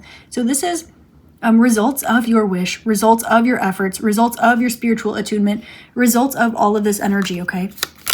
Reciprocity, love to see it. We have the 3 of Cups and the 7 of Wands. So there's going to be a little bit of this, a little bit of a vibe of you wanting to feel protective over what you deem as yours, okay? So this is kind of giving the vibe, I'm not going to lie, of universe, please give me my manifestation, and then give me also the wisdom and the skill to keep it long-term and stabilize it and support it and grow it and expand it, right? Please give me not just a fruit off the tree or a flower off the tree. Please give me a plant I can propagate, and also help me propagate it, help me tend to the soil, help me water it, help me grow it, and help me propagate it so I can pass it on to another friend. It's giving this kind of energy. And so what we have here is this vibe of like a little sapling that you've planted, it's starting to grow, but you're really protective over it because now maybe you're noticing that the pollinators are starting to come in, and it's a really good sign, but little critters can come in too. Now people can see that you have berries growing on your bush and they want to come through, and they're maybe like, oh, that looks so delicious. Maybe I can have some. And you're like, wait, I should be able to harvest what I plant. There's a little bit of this sense of community and other people involved, and you're going to be a bit guarded towards it. But I want to let you know as well that this is a little bit of, it can be, and I say so gently, so lightly, because it might not be this, and this is kind of a heavy word, so just a little bit of a, letting you know here, it can be a little bit of a trauma response, okay? Which is valid, especially around support systems, fun. Like you don't want to let your guard down, especially now that things are going really, really, really well for you. There's not a question of, is the other shoe going to drop? But there is a question of, if I have too much fun for this, if I have too much fun with this, I can lose it. Or if I expect this to stay, that might do more harm than good. There's this question of when it comes to other people and when it comes to fun, are you allowing yourself to genuinely enjoy what is in front of you, or are you preparing for, I'm hearing like a PR nightmare, or are you preparing for someone or something to harm you or hurt you or not be who they say they are, etc. So when it comes to fun, there's like this vibe of not wanting to let your hair down too much with your manifestations, with your fun, with the results that you're getting. It's like a squirrel wanting to save all of the nuts for winter, except now it's spring. But you're like, I just came out of winter. I see these nuts. I want to eat my full and I want to share with my friends, but I don't know if I should share with my friends because I just came out of a winter and I don't know if I don't know if I'm going to find more nuts. I just know that I have an abundance right now. There's very much this energy of almost compartmentalizing these things. I can have fun with these friends as long as I don't let them in too deep, right? I can be around these people as long as I don't let them in on my finances, or I don't let them touch my social media page, or I don't let them touch certain things that I protect, right? There's this vibe of just self-protection that's going on here. And I want to let you know here that it's not necessary, but I do see it coming up, okay? What else? The 4th week of March. Woo. Okay, we have the 8 of Cups, and you're going to be releasing this energy, walking towards something new. And then we do have also something new that you can feel coming in, but it hasn't arrived yet. Because you have now crossed this threshold, you've been met with the new, and with the new, you are accepting that the integration of that new frequency instead of expecting the old one, because you looked at it, you worked with it, you cleared it. Because you cleared it, you had new coming in, and now you accept the new, you accept that as your normal. You don't expect the old pattern to repeat, and because you let it go, now you can feel something else coming in. So you're crossing another threshold, and that is not going to happen this week, but you are going to feel it coming in, okay? So I'm getting ready for the advice portion of your reading. I'm going to pull some cards for you, and I started hearing the song Consider Yourself from Oliver, the musical, and interestingly enough, this speaks about someone who is technically, I think he's an orphan. I think he's a beggar. I haven't seen it, like literally ever. I was in it when I was like 6. Oh my God. But there's this vibe of, it was my audition song. don't laugh at me. Anyway, there is this vibe of, you might not have what other people consider to be enough, but if you have 1,000 mouths to feed and you have food and enough to like satiate the hunger, not enough to maybe really fulfill you, like you're not walking out with a full belly, but you know, you've got 3 meals a day, and it might be something simple, it might be something easy. It takes a look at abundance versus lack, taking someone from a beggar and then bringing them into abundance. But abundance looks different for everybody. It's very much giving like Annie and Daddy Warbucks. Okay, if anyone wants to be my Daddy Warbucks, give me a call. I'm just kidding, or am I? But Lord, okay. No, there's definitely a vibe here of consider yourself at home, consider yourself one of the family, but genuinely, like there's enough. There's a vibe in this song that's coming through. I'm trying to find it. There isn't a lot to spare, but who cares? Whatever we've got, we share. That's the energy that was coming through, that was trying to get channeled. And so your advice here is to kind of be open. I'm getting like keep your door open or keep your arms open and allow and expect others to do the same for you, and let yourself kind of get comfortable in that energy because you deserve that too. There's definitely a vibe of going from independence or coming out of a long period of hermit mode or something like this that's coming through. And we're even seeing pushing forward, not like you are pushing, but the universe is kind of like nudging you in your back, like go on, like giving you a travel opportunity or an opportunity to go play, to go socialize, to go do these things. You might be invited to an event or something that would have been on your to-do list, but not things that maybe you can pull off without the help of the universe, not when you're listening to this reading, but things that you're feeling and you're like, yeah, I feel like this is coming, but I don't know how I would pull that off. Vibes like that. Okay. So there's a little bit of this, there isn't a lot to spare, but whatever we have, we share. And it takes a look at abundance versus lack, because to someone who's being welcomed into that environment, lack goes like their lack. They look at this as so much abundance, and whoever's providing this are like, yeah, it's not that much, you know? You're being welcomed into like an environment where the people around you share their environment. It's like you're finally being welcomed into a village in some way, whether that's a person, it's a community, it's a job, it's a friend group. So your advice here is to trust that the universe has been placing you, as you know, where you need to be at the right time, especially through other people as well. Okay, there's something here about something that you felt was being withheld, but it wasn't being withheld, it was being perfected. And this is something you come to learn this month. So in the beginning of March, keep your mind on that, okay? Do not go trying to push or trying to force or crashing out because something's not working out the way that you want it to, okay? It's not meant to happen on your timeline. You are meant to happen on the universe's timeline. But I create my own destiny. My mind creates my... Yes. Yes. We're also unlearning that because that's not a whole truth. It is a truth. It's not the whole truth, which is okay. Okay? So what we're doing here, your advice is just in the beginning to be open to the divine placement here. You're coming into a lot of abundance this month, which means that you kind of have to be in the right place at the right time, strategically moving the right way. And this isn't about your mind rationally going, this is right and wrong, or your intuition saying, hey, you want to be at the pier on the beach at 4 o'clock on Tuesday. It's not that. It's a little bit more of you getting pushed and you getting pulled and things happening to you and for you and around you and you creating a narrative from it. And it's that narrative that is created from it that needs to say goodbye. And it is saying goodbye this week or this month in the first week. Okay. And after this happens, because you've been put where you need to be, around who you need to be around, everything has been perfectly set up. And you receive this abundance that grows. But the only thing is that because of the journey it took to collect these energies, now a narrative has been built. So unlearn that narrative, because there's just a trust and a faith that things are in the right place at the right time. This month is going to be really, really cathartic for you. It's going to be healing for you. And it's not going to be healing apart from week number 1, okay? There's not a lot of this healing of looking within and shedding a few tears about something that happened in your childhood or connecting with past lives, doing shadow work. There's an unlearning, a releasing of a narrative week number 1. But this is going to be cathartic because, again, this is that when your nervous system experiences something that's safe after being in fight or flight, well, it kind of doesn't know how to respond to that. But you look around and you're happy and you're excited, and maybe that might feel like adrenaline for you and it might be uncomfy, but you still recognize it as good. You still recognize it as fun. And so your job is to relax and release into it. There's something here about learning to release, learning to relax, like energy that's kind of being like finally exuded from your system after a really long time of not being able to release it or not being able to express it or something like this. It's going to be a really positive month for you, and so it's only going to get better. And because of that, you're going to be faced with like, I'm hearing divine rest.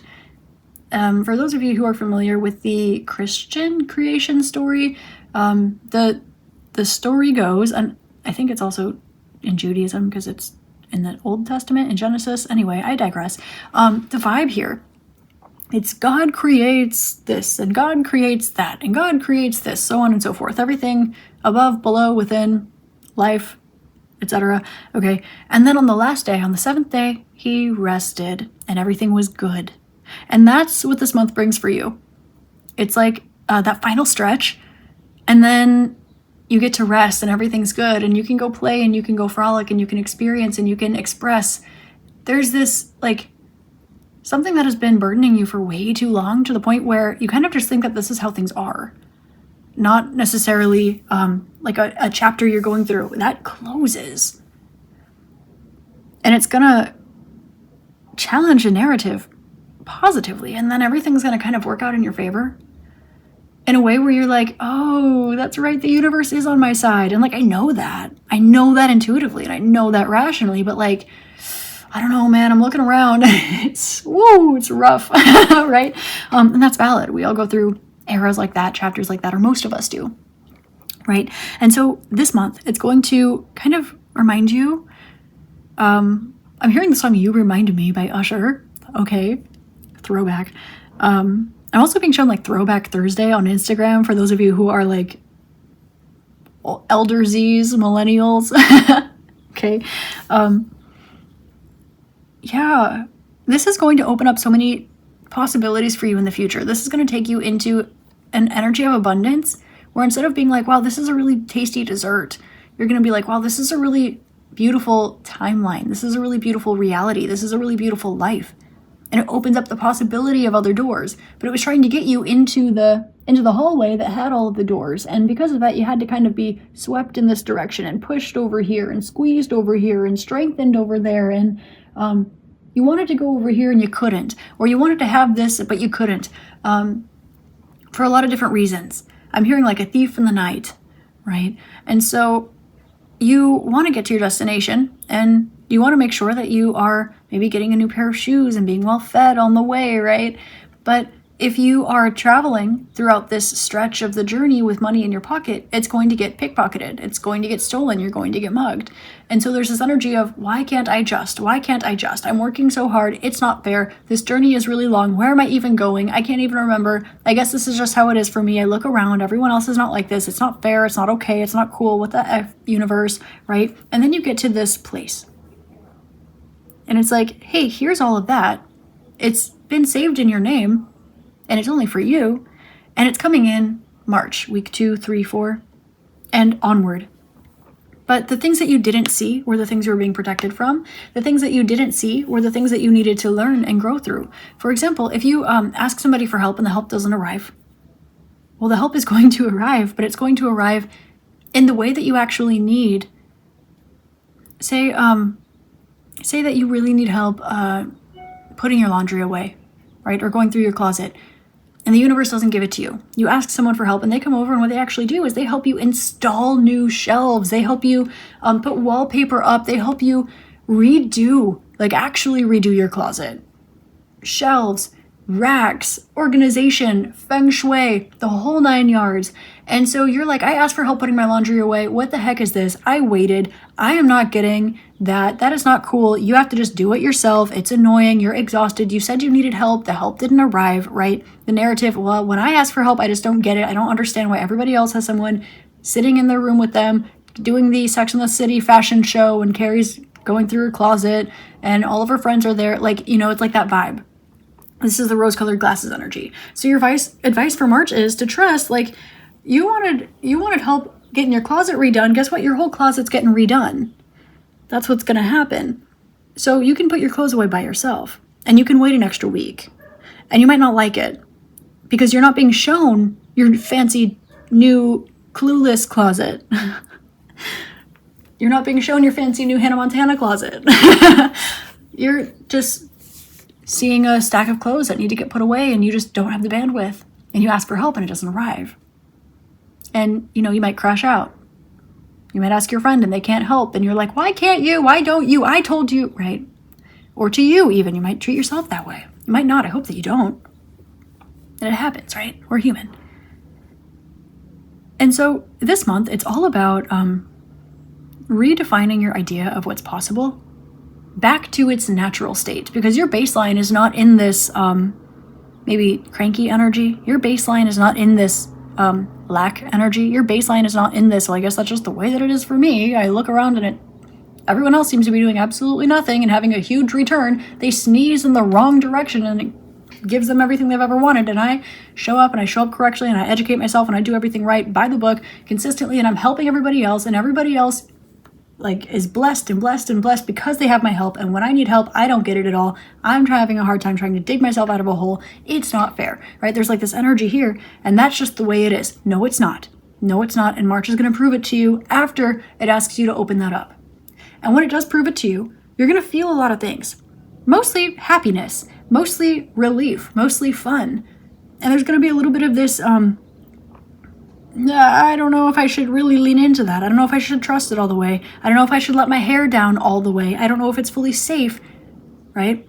It's like, this is so weird. I keep being shown this example. I don't really drink. I don't go out to parties or anything like that. It's just not once in a blue moon, maybe once a year, maximum, right? For me personally. But I keep being shown, if you're going to go out with some friends, say that you're going to a party and you're going to get inebriated in some way, shape, or form, you're going to go have some fun, right? You want to make sure that you can trust the people that you're around, because you don't, it's like the vibe of feeling like you can let your hair down, you can go dance, you can wear the outfit that makes your boobs look good, you can go shake your booty, you can have that extra shot if you want to, you can, because you know that you're going to be home safe. You know that the people that you're around, they're going to show up with you and they're going to leave with you, and you all have each other's backs. They're not going to hurt you or harm you or take advantage of you in a weak state. They're going to be like, oh my God, you look so good. I love your outfit. You're amazing. Look at that goddess. Instead of, ew, oh my God, what are you wearing? Put those away, right? And I'm not talking about your personal opinions about these kinds of things. Again, I don't do that or behave like that. I don't partake in that, but I don't judge that, right? Everyone to each their own. But I keep being shown that example.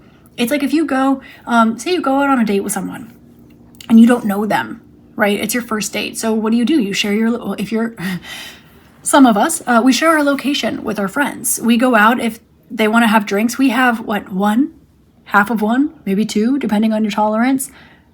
And maybe they don't have to worry about that, right? They get lit. They don't tell anyone what they're doing, where they're going. They're just having a good time, right? But you're prepared. You got pepper spray in your bag. You got pepper spray in your bag. You've got 3 friends who have your number on speed dial and your location. You are watching your drink. You have a little spiked drink test kit that you're keeping in you, and it's on your nail polish, and you're like needing to be protective. And this is like the vibe of being able to let your hair down and being safe and being protected and not needing to take any of the precautions that you needed to take before, because things just consistently are working out better and better and better and better for you. And so you're kind of like, what is this Twilight Zone? You're also kind of like, oh, finally I'm back to my baseline. This feels normal and natural. And you're also a little bit like traumatized. You want to wrap yourself in a blanket and maybe go cry in a corner because you're really happy. And for a while, things were kind of getting effed, right? And so what this is here is liberation for you. It's really beautiful. And I think that's why you selected or were drawn to the Astrological transits card, because it's logical, right? What goes up must come down, right? That's just the way that it works. But after a while, you go so high up, you're like, are you sure I'm going to come back down? Because I'm pretty sure I'm out floating around in space, and I don't think there's too much gravity out here, right? And so there's a certain point where you're like, I'm pretty sure I'm leaving the atmosphere. What's going to happen, right? But the vibe here is, though, now you do see the flip side of things. You did have to travel a little bit further than the average person, mentally, spiritually, emotionally, physically. I'm hearing something like you might be the exception to most rules, or you feel like you have been recently. And the same thing happens when it's the positive. But you might have forgotten that a little bit. Not that you don't know it, but you might have been like, oh, that was a nice chapter. That was a nice era. That was a nice moment. And also, when these things were happening, you were also receiving the message consistently. It's foreshadowing. It's foreshadowing. It's foreshadowing. And then guess what? Then the clouds come out to play. Then it rains. Then it's a year without rain. It's a winter with clouds every day, or whatever it is. Like, it's a drought, or it's a desert, or it's just a rainy, like, cloudy, sad situation, right? And you do your best. It doesn't stop you. It doesn't change you. But it does create a narrative while you're collecting this energy. Because what happens, at least where I live, after this, we have a drought, and then we have so much rain. We have a super bloom, and it's the most beautiful thing you've ever seen in your whole entire life. But oh my God, is it rough when there's regulations around your water expenditure?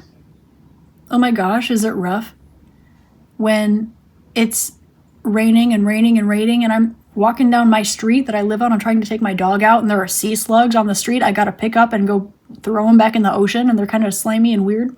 Yeah, it gets weird, right? But then we have the most beautiful super bloom ever, and it only happens here.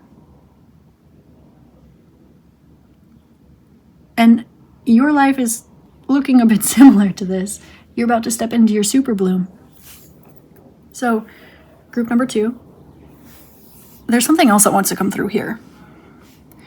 You've been doing a really good job. I'm hearing jump when I say jump. Okay. Not me, the universe, your intuition. Okay. You've been doing a really good job. It says run, and you run. It says sit, and you sit. It says partake, you partake. It says don't partake, you don't partake. Run around in a circle, jump up and down, and then clap 3 times, and you're doing it. You're like, I don't get it, but I'm doing it. And there's a point where you're like, am I just playing Simon Says with the universe here? What is the point? And then March comes around. The middle of March comes around, and you look back, and you're like, oh my God, all those dreams that I used to have? How did I get here? And then you're shown. It's like Mr. Miyagi. You're running around in circles. You're jumping up and down. You're rubbing your belly and patting your head at the same time. And you're like, what is going on? Right? And then you find yourself exactly where you wanted to be, in a place that requires extraordinary strategy and precision in order to arrive at. Again, it's the exception to the rule. And so while everyone else is doing what they're supposed to be doing, and you are listening to your intuition instead, when you finally arrive, it's not a manifestation, it's a miracle. And that's your message for March 2026. And also, you selected the astrological transits card. The transits are really going to be hitting you hard this month. Mostly good. Well, actually, I would say all good, okay? But definitely check out the weekly horoscopes. I just started posting them this year, so they're a bit new. Every week, the quality gets a little bit better because, it's a new series I'm working on, so it's getting better as I go. I'm posting them every single week, so definitely take a look at that. You will definitely want to take advantage of this energy. And it'll also give you more information about March, too, astrologically, and then also for you and your specific chart.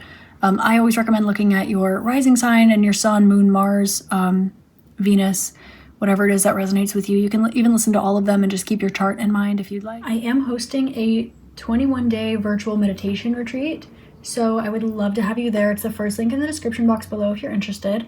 Of course, subscribe to my YouTube channel. It helps me out a lot. Drop a comment, share it with someone that you think would enjoy it. You can follow me across platforms. I post on TikTok and Instagram. And also, if you'd like exclusive content, I do post on Patreon. I've got an exclusive collective page on my TikTok as well. And I even have a exclusive page here on YouTube as well. It's my inner circle. All three are different, so you can kind of adjust it to your needs. And if you'd like to support me through all of them, I really appreciate it. And if only one of them is available to you or just serves your needs at this point in time, it's there for you as well. If you'd like to book a personal with me, those are available at this point in time. They're only on my Etsy shop. So I do have a lot of scammers, specifically on TikTok, Facebook, and some of them here too. So make sure that you find the link from my description box or my Instagram bio. It will be on my Etsy shop and only on my Etsy shop. I won't reach out to you, so just be aware of that. And I also have a whole spiritual shop there too, so if you like the tarot and oracle decks that I use, I've made them so you can find them there, as well as merch, crystals, candles, everything that's on there I make, and I love to share it with you. They're all tools. So I've got journals, like dream journals, intention journals. I also have written a few books, one on astrology, The Fool's Journey. It's a tarot allegory to help you understand the major arcana and also be used as a divination tool itself. I've got the guided self-exploration journal, which is super popular, actually. It is over 200 guided journal prompts to help you with your shadow work and your growth journey and just prompted journaling, right? So it's really wonderful. I really recommend that. And with that being said, have an amazing day, week, month, year, and incarnation in this beautiful magical realm. Thank you for being here. Check out another pile or another reading. There are tons of them, literally hundreds and hundreds. So I'll see you next time. Namaste. Hi there, group 3. Namaste and welcome to your reading. Today we're taking a look at your March 2026 predictions, and you selected the third group with the Revisiting Priorities card.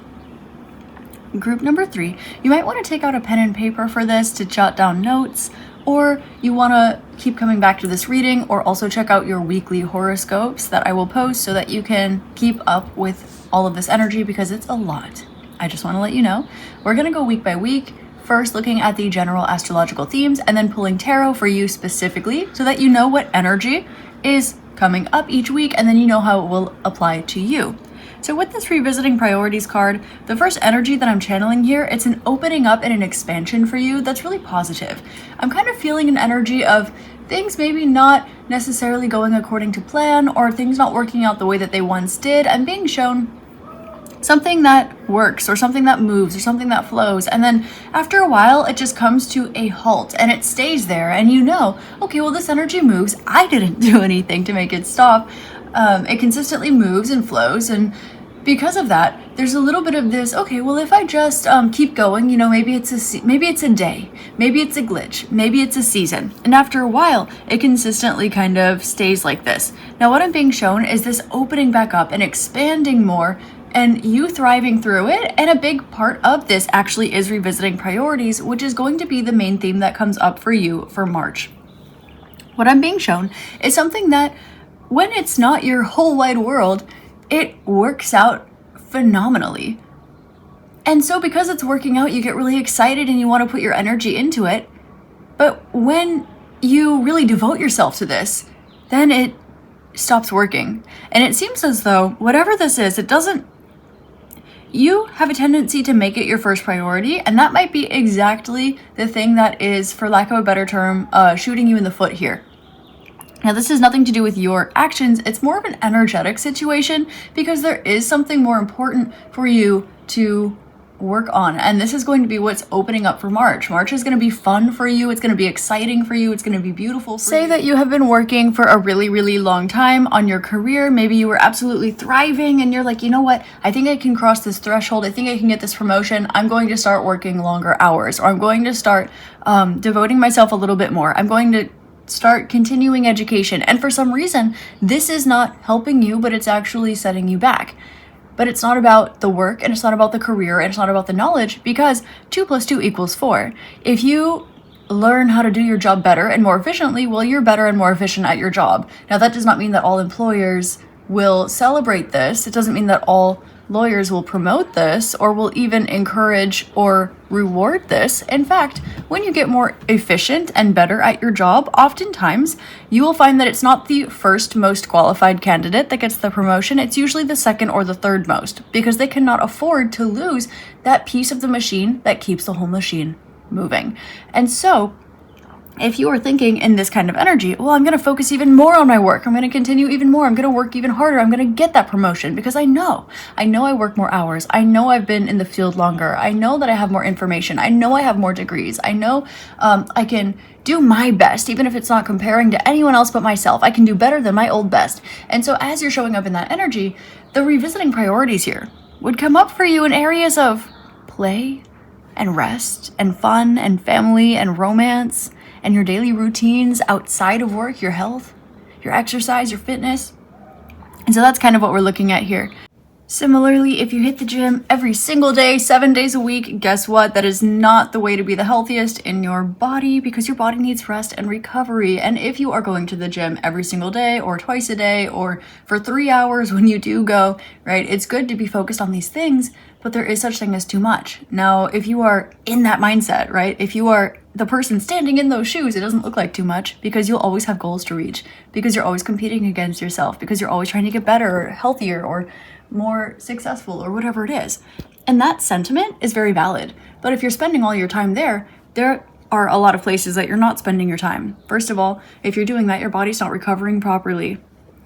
Second of all, if you're doing that, then the chances of you having friends in other areas of life, it's smaller.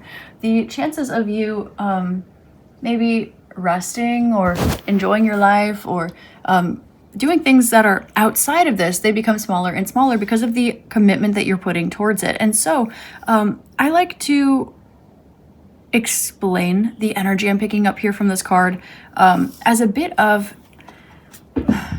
if you are an artist, right? A lot of artists, we love to lock ourselves in our little sanctuary, in our little studio, and we will just have at it. It's beautiful and it's fun. But sometimes we can stick ourselves in our little studio and we can get stuck in there. Not because we're so inspired, but because we need to get outside of the studio to gain inspiration and remove ourselves from it. And then we use that information from experiencing life. We use that inspiration from experiencing life, and then it comes back into the studio with us. And so there's a bit of this energy here. This is what the revisiting priority energy is giving for you in March. So let's go week by week for you now. The first week of March, the 1st through 7th. The general themes here are grounded culmination and impulsive action. So there are going to be a lot of people around you that are feeling quite impulsive, and I'm getting to tell you to go with the flow more than you usually would this week. So we are going to have a full moon in Virgo, Venus enters Aries, and we have Venus conjunct Neptune as well. So and Mars moves into Pisces too. So there's going to be a shift to more intuitive action and a collective focus on health and service. There's going to be a little bit of an emotional climactic moment here, and it's going to be leading you towards growth. You might find that you finally release something you didn't realize you've been holding on to. You might realize you've been a workaholic because you didn't want to look at something or feel something, or because you were afraid of something. You might also find that old things come up. A couple of valid crash outs. It depends on the individual. It depends on your signs in your chart. It also depends on, of course, the way that the tarot goes.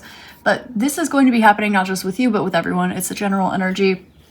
And it's going to be around the areas of like your daily routine. So what does your everyday look like? How is it organized? What details do you like? What details do you don't? But also releasing perfectionism. There's going to be also an emphasis later on love, money, values, self-worth, and you're going to find that these things become a bit more impulsive, a bit more self-centered, and a bit more action-driven. So we're kind of putting the pedal to the metal, but it's also a bit impulsive, so just ground it. It's good energy, but ground it.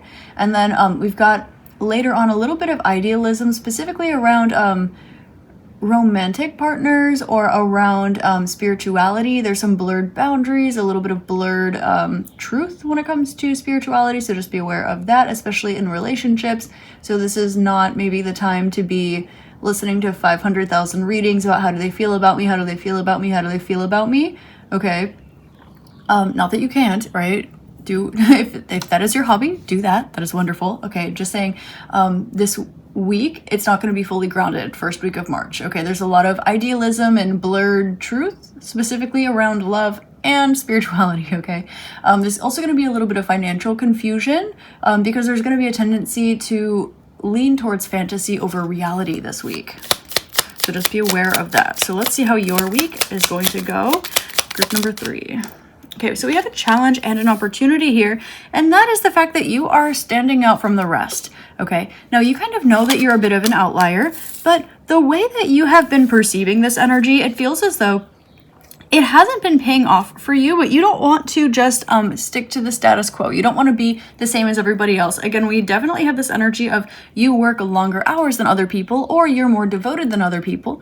Maybe it's the energy of you have more going on in your life than other people, and it might even be this. Notice how this is all comparison energy, and I want to drop in here real quick. Comparison is the thief of joy. We know it, but anchoring it into ourselves can be helpful, right?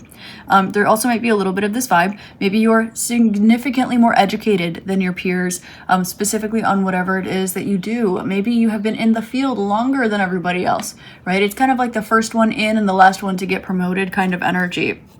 It's kind of like the first one in the gym, the longest one in the gym, but the last one to make the gains. And you're kind of curious as to why. So there's a little bit of this question of, maybe I should just do what everyone else is doing, but what you're doing is scientific. It's also intuitive. It's also what fills you up with joy.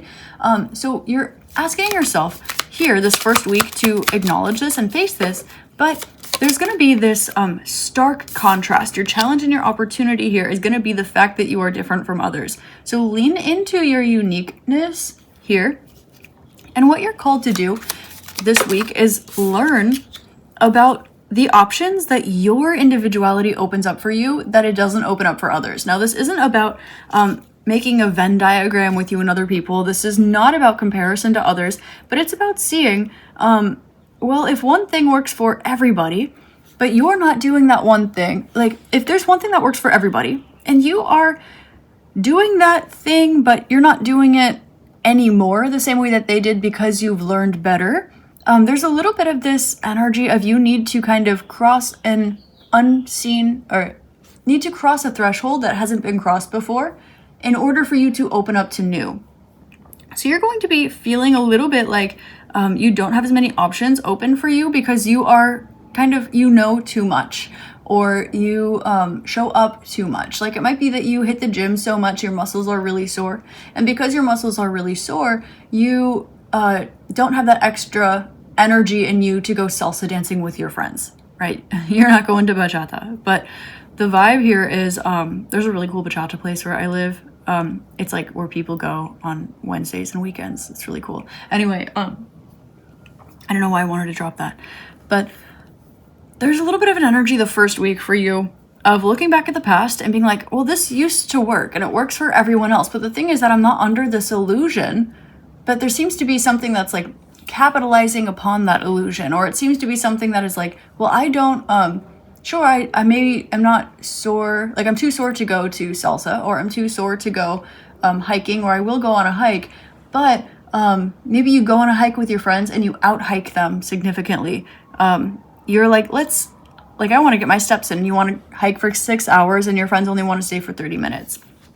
Or on the flip side, it can be that you are too sore, too tired to go because you've been focusing on other things. And because of that, there's a little bit of this vibe of like, well, I can't even enjoy things the same way that other people do because I'm not living the same structure as them. I'm not living the same life as them. And there are ways where this is good and there are ways where this is bad. The first week of March, this is going to be showing you where where you have maybe limiting beliefs or where you feel as though it is in your detriment not to be following the status quo. And you're going to learn that that is not true. The reason why you do not have so many perceived options is because you've already surpassed and outgrown all of them. When you look back and you look at all the things that people are doing, all the things that they're learning, all the things that they're achieving, you're able to look back at those people that you are maybe comparing yourself to and looking at the fact that you have outgrown all of them a very long time ago. The things that they're working on achieving, you achieved a very long time ago. The things that they are working on learning, you've learned a very long time ago. Now, again, this isn't about comparison, but this is your individuality is a good thing. And your individuality is really going to be highlighted here as a sense of, almost as a sense of friction. It's you, it's like a little bit of a you versus the world energy. Now, the world's not out to get you. That's not what's going to happen the first week.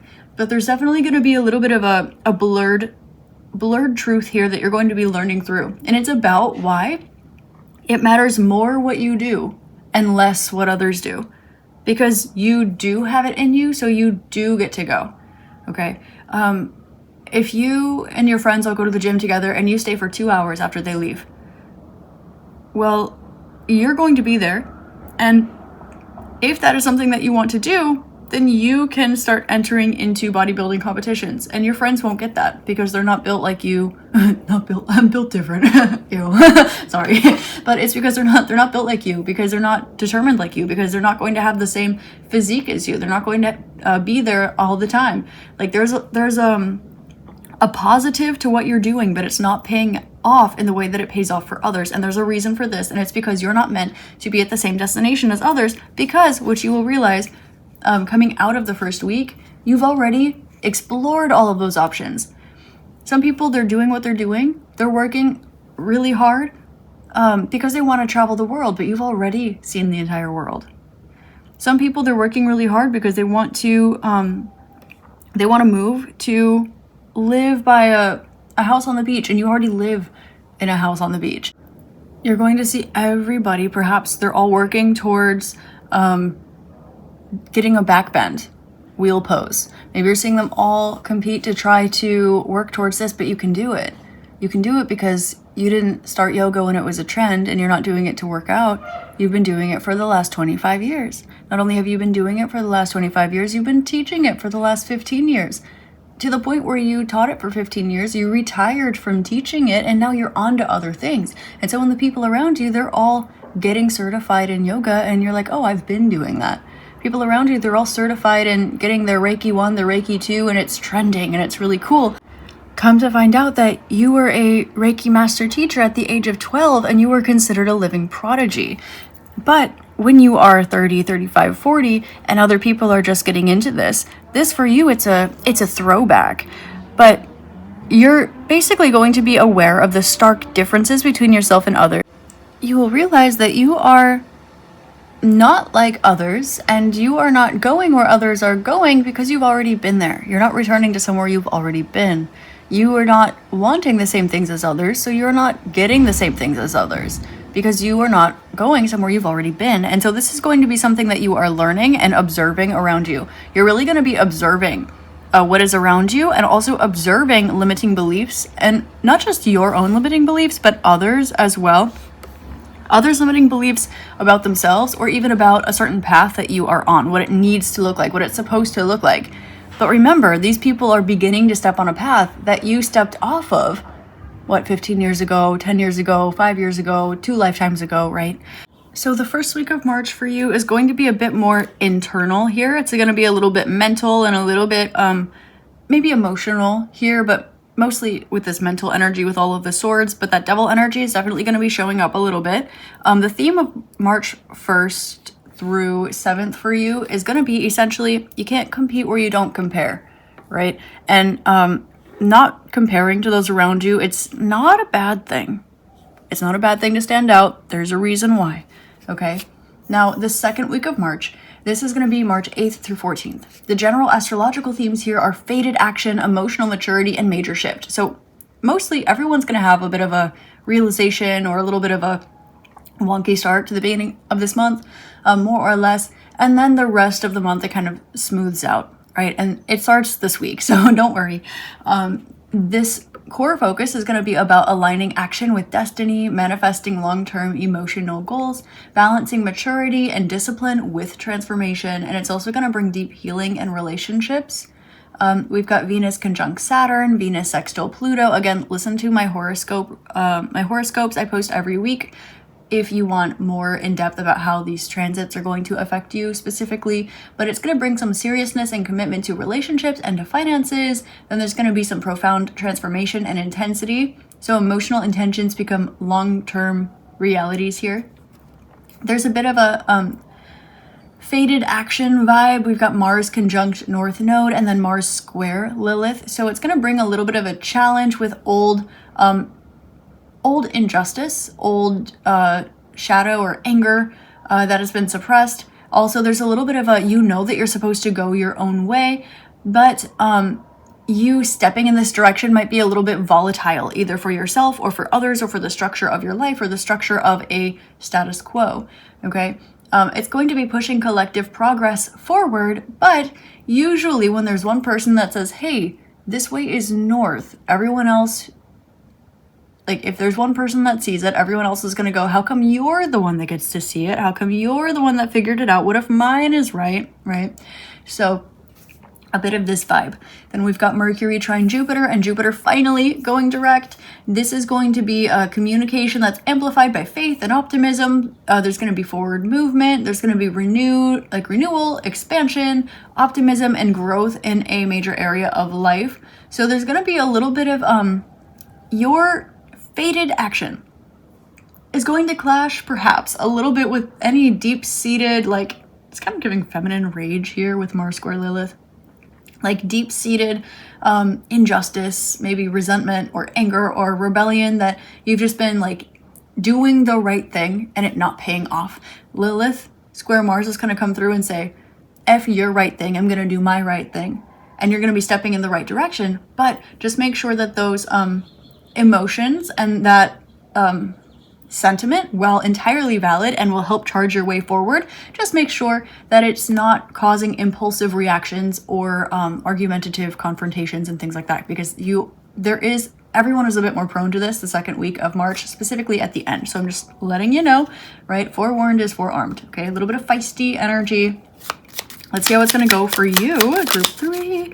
The Hermit. Okay, so it seems that you are going to be self-reflecting. Maybe you're meditating. You're taking the information that you gained week 1 and you're sitting with it. You're sleeping on it, you're meditating on it, and you are bringing this transformation from the inside out. I'm being shown somebody meditating and like channeling, downloading, expanding, shifting, all the things that need to be done here. So it's actually very, again, mature, beautiful energy. And then you open up with eyes of consciousness, eyes of love, eyes of gratitude, eyes of, just pure source consciousness. And you are moving forward through that loving energy. So what we're also seeing here is that you do begin to take action, but you are taking action only on that which you have intuited. And you're understanding as well that you have transformed, but you are not at that like final level like version of you that is done with walking this path towards whatever journey you're on. Whatever you realize, you're walking there. You transform into the version of you that embodies that, but you still have to walk the path to arrive there. Okay. There might be a little bit of a timeline work. You might be trying to pull energy from the future in so that you can embody it and incorporate it. This is what I'm seeing as well. There's nothing wrong with that. That will be working for you, but you still will have to walk like time. It still has to go Wednesday and then Thursday and then Friday and then Saturday, so on and so forth. That's kind of the message that's coming through here. But with that being said, you will be embodying this higher vibrational future energy. You will be in this like clarity. You know, when you come fresh out of a meditation and you're like, yes, it's clear. It's clear. You're smiling. All things are love. You are not a soul in a body, you are a body in a soul. You know, you're kind of playing a little bit more marionette with your body because you are more conscious, as opposed to you being grounded in your body and then you close your eyes and you have to like push really hard and try to find your soul. You know, like it's definitely that conscious energy. And so we have this transformation where you're like, okay, I'm embodying the energy I need to be embodying, and I'm making sure of this first. And from here, I'm going to move towards things in awareness, with awareness, and with love. And then you start to take these actions, and you are taking actions that are helping yourself to grow. You're not imposing them onto others. You're no longer looking at other people. You're not taking a look at other people's, what they have going on, or comparing yourself, or even listening to them if they're chatting about you or anything.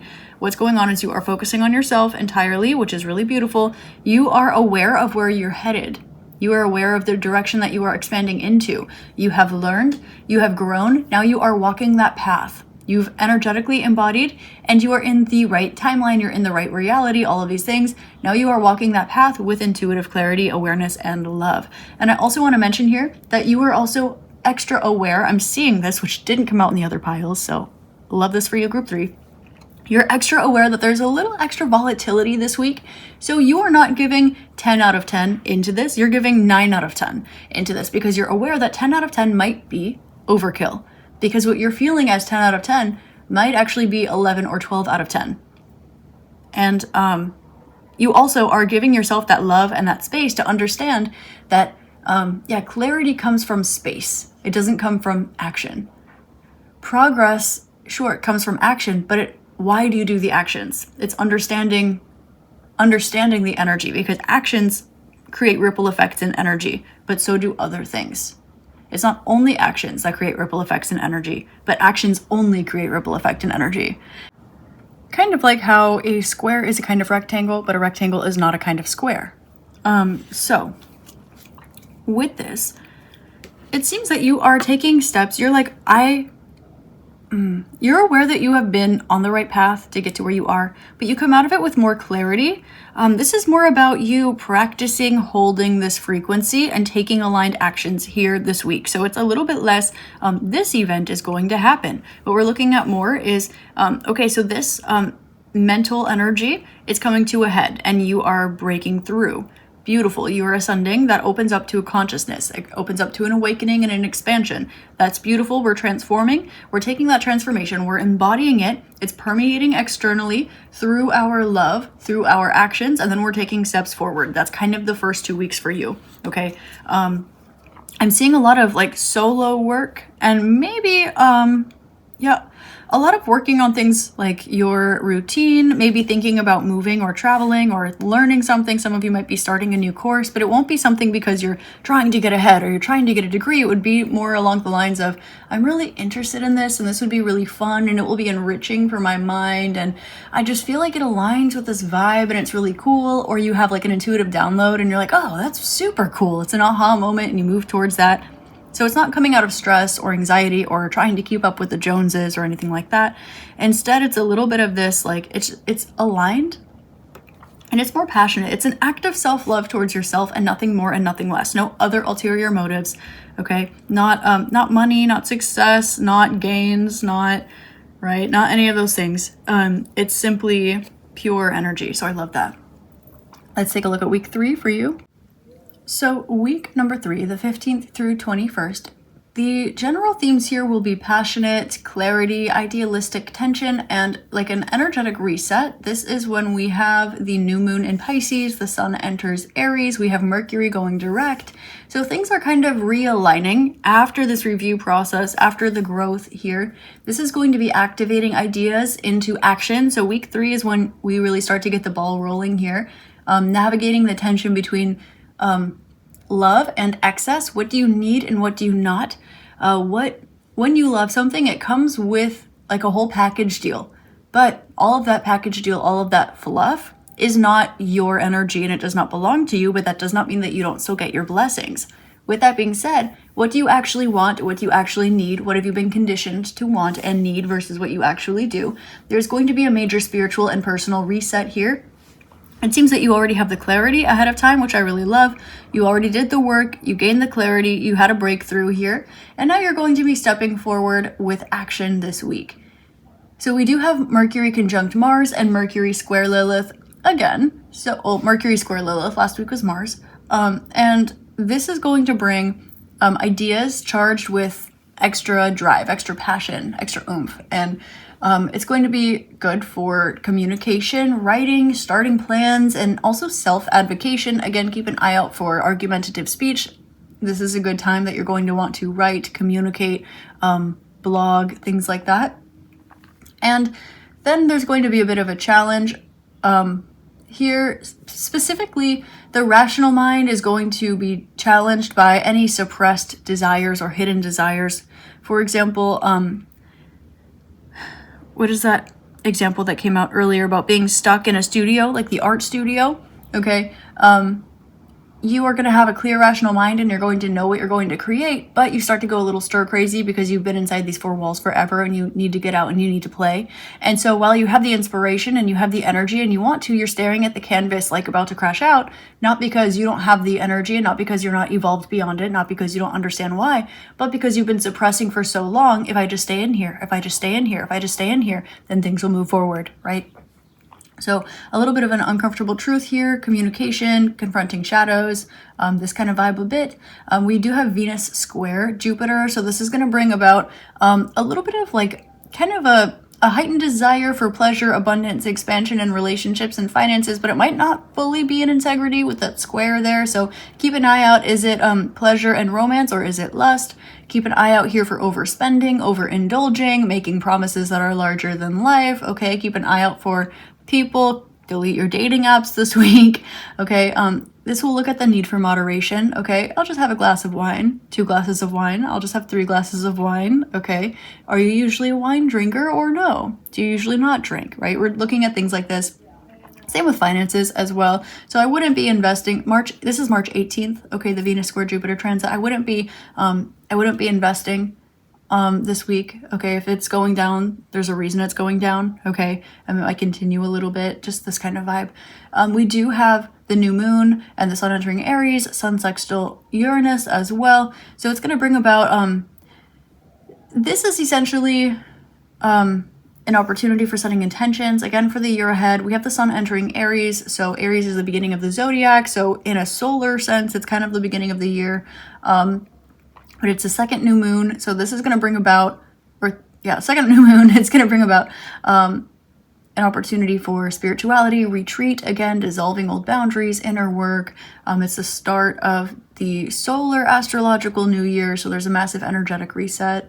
Self-assertion, it's Aries, first, best, most, moving forward, pioneering, all this kind of vibe. And then we also have some unexpected beneficial breakthroughs in identity and in purpose. So it'll help you have a new sense of direction. And finally, Mercury goes direct. So we do have better communication, travel plans moving forward, just plans in general moving forward, technology working a little bit better, fog clearing, decision-making becomes easier, etc. So let's take a look at this. So it seems as though you are going to have I'm getting luck in love and money in a way that's going to shift your financial situation and your situation in love. Now, it seems as though some of these breakthroughs that you have been working towards, whether it's by showing up every single day or learning the absolute most or doing your absolute best or being in the game the longest, whatever this was that was in the first week where you kind of needed to revisit your priorities and relearn and unlearn and kind of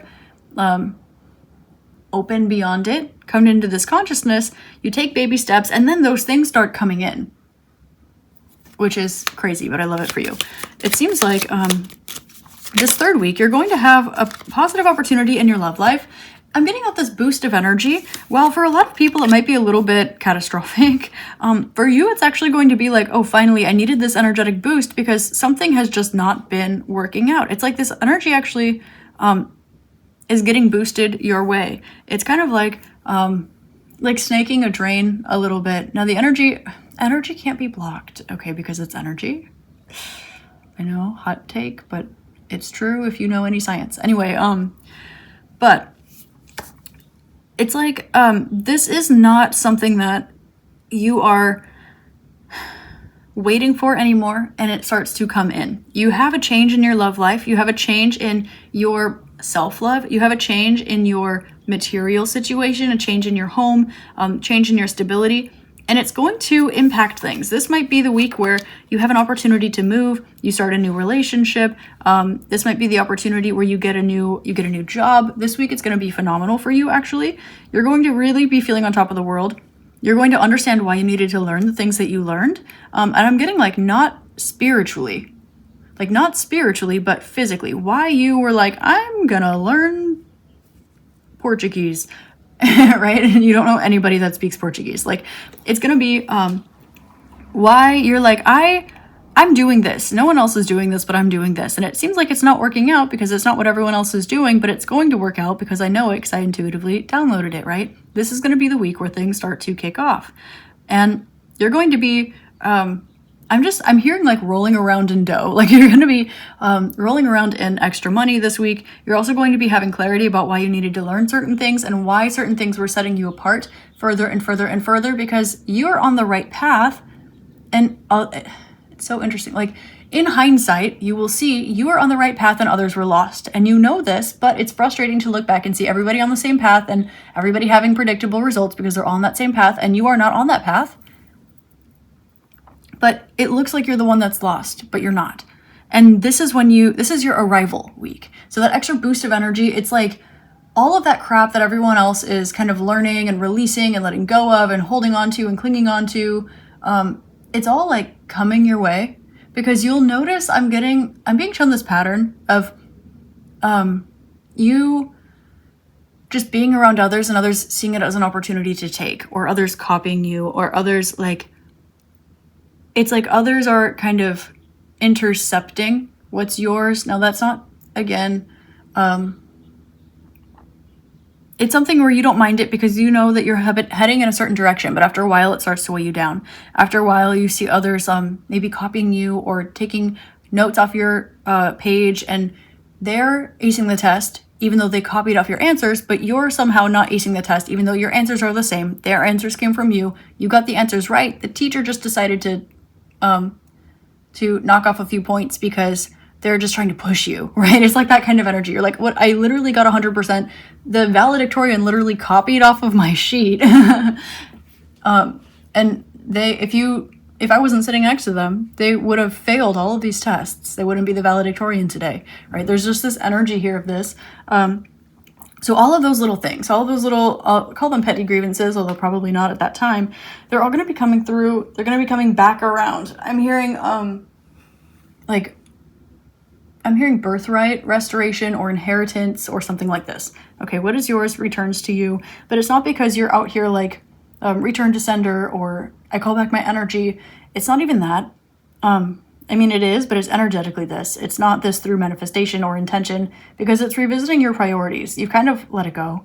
You've let it go. You've moved forward. You've transformed. You've evolved. And now everything just kind of hits you like a ton of bricks, but in the best way possible. But with this, it does change things. We do have the Hangman. We do have the Tower coming out together right after the Death card. So if I would be amiss to say that your life is not going to change during March, okay? Especially, like, you're going to see it week 2, and it's going to hit you week 3, and it's going to be really great, but it is going to shake some things up.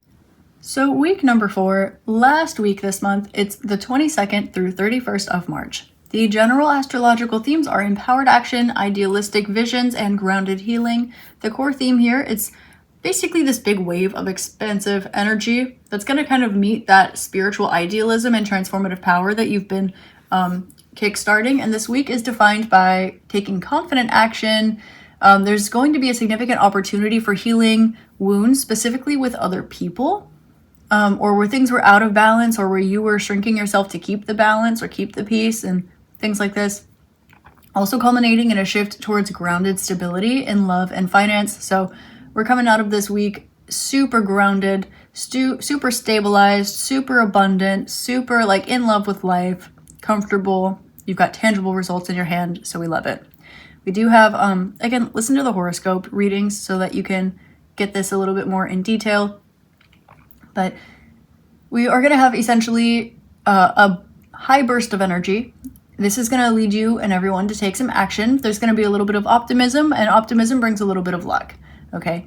This is going to be great for starting ambitious ventures, taking calculated risks, expanding one's horizons. You're going to see some people beginning legacies this week, making moves in areas they were stuck, and you're also going to see some people being absolutely delusional and not in the way that is the solution. You're going to see some people being delusional in ways that are absolutely grandiose. Delusions of grandeur week, okay? But for a lot of people, it's going to be really productive, because this energy is going to be a breath of fresh air, especially considering the last, year. There's going to be a bit of relational or financial wounds that are going to surface here, that are going to ask for your basically healing and integration, embodiment, an opportunity to resolve some core issues around second house things, self-worth, love, luxury, maybe food, your body image, a little bit of finances, loyalty, trust, okay? So a little bit of this coming up. I'm not saying that there are negative things that are coming here. Venus is conjunct Chiron, so this is kind of a little bit more of a reflective energy. It's not going to be the energy where you find out that someone, you know, did something behind your back or something like this. It's going to be when you reflect on it and heal from it and grow from it, okay?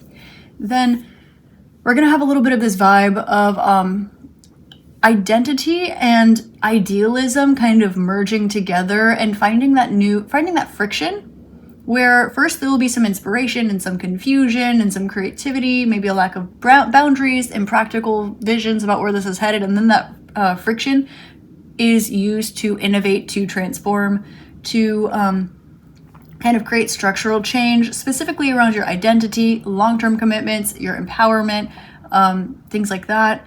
And then we have rational thought. Again, the Mercury square Lilith energy is coming through again. So then we're kind of re-meeting that energy that came up before about rational thought that's momentarily challenged by anything that's suppressed. You are taking positive steps in the right direction, and then it once again asks the questions, well, how come I have to do this and they don't? It sometimes asks the question once more, I'm moving in the right direction, I'm finally finishing my painting, but oh, I still have to leave the studio. Oh my God, I've been in here for 10 years, right? There's a little bit of this, you get restless. Now this is pushing you towards innovation, and you're also making those positive steps and that action in order to get to where it is that you want to go. All of the energy is clean and clear. We just have we have a day of this Mercury square Lilith energy again. So you're going to feel it. It's going to resolve. It's going to expand, and it's going to start to integrate. That integration brings about that friction that is bringing about something new. It's like the pressure in a stem that creates a blossom, and the blossom opens up and unfolds into a flower. Okay, so it's beautiful energy like this, but nonetheless, it comes together so it can grow the stem, and then it comes together for that final pressure so that it can blossom, okay? So it is showing up again. And once more, watch for communication friction, okay? And maybe confronting uncomfortable truths if you didn't deal with them already, or if you put a pin in it, or if, someone else wasn't complying with you, whatever it is. And then we have a massive stabilization. After this, Venus enters Taurus. Yummy, okay? Love, finance, food, loyalty, values become more grounded, a little bit of sensuality, more comfort, stability, tangible results, money, good food. We know Taurus and Venus, delicious, okay? Love it. So let's see how this week is gonna go for you. Week number 4 of March for group 3. Woo! She fell on the floor, but it's the Strength card. Your challenge and your opportunity is going to be for you to essentially, keep moving. Trust in your strength. There's going to be a little question. I'm hearing the song, I didn't know my own strength. Okay, so there's a bit of this. I don't know if I can do this. I can do this, but I feel like, oh my gosh, this is maybe a big kid move. It's an adult move, or this is something where I don't see anyone else around me doing it. So I really feel like lost and alone. Maybe you're around your support system and you move away from your support system and you're like, I don't know if I can do this without them. I know that I can, but oh my gosh, it's scary. A little bit of that vibe. Using the art studio analogy again, it can be you're finally going outside, and when you go outside, you're like, yeah, but I need to be spending my time working on my painting. Oh my God. And it's like, this is taking time spending on your painting. Forgetting about it and resting and sitting under some trees and going for a hike and going camping and playing and splashing in a river and laughing with your friends, that is working on your painting. And, one could argue this. And that's the energy that's coming through. Okay.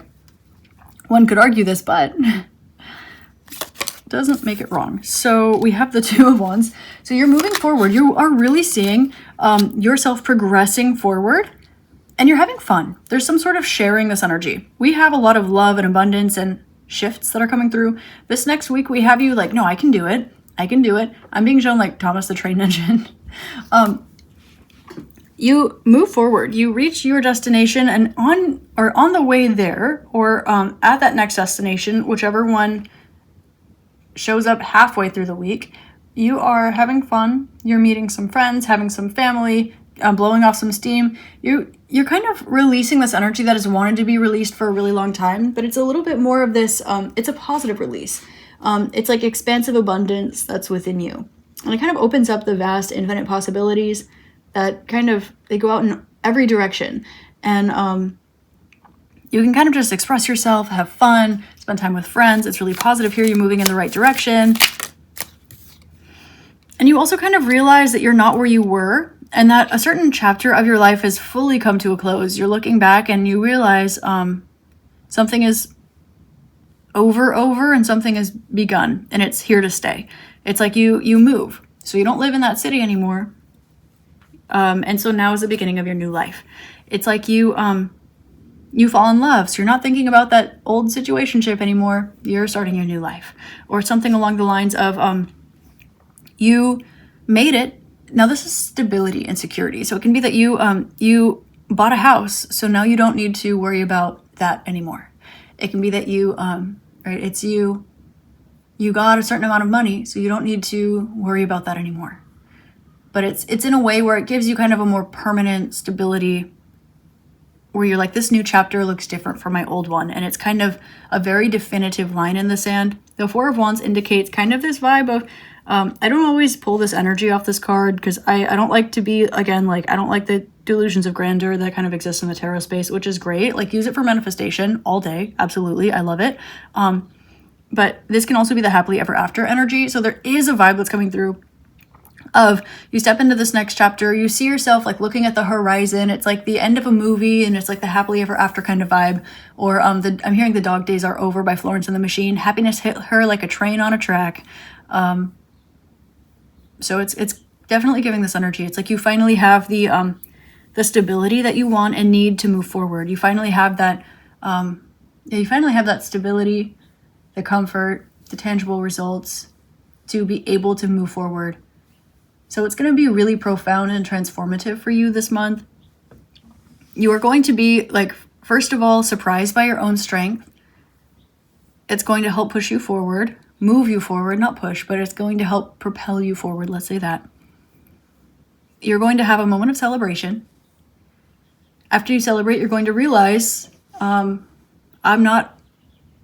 can see my path now. It's not just that you are on your path and you know it's the right path, but like that energy of like the black sheep of the herd, where the black sheep is the one that's on the right path and all the other sheep are lost. But it doesn't look like that because they're in a herd and the black sheep is not. Now the black sheep like finds its destination. It's kind of the moral of the story here.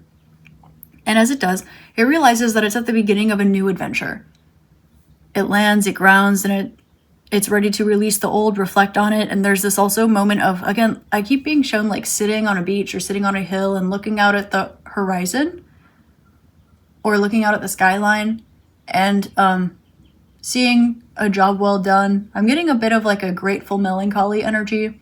Melancholy is the wrong word. It's a bit of like almost nostalgia, like you're ready to move on, or you have moved on, or you're saying goodbye to something for the last time, or you're saying hello to something for the first time. It's like welcoming in a new era, welcoming in a new chapter that you are very aware of. You got here by yourself. And I'm also getting that you made it here like by the skin of your teeth, or it felt like that sometimes, but you finally do.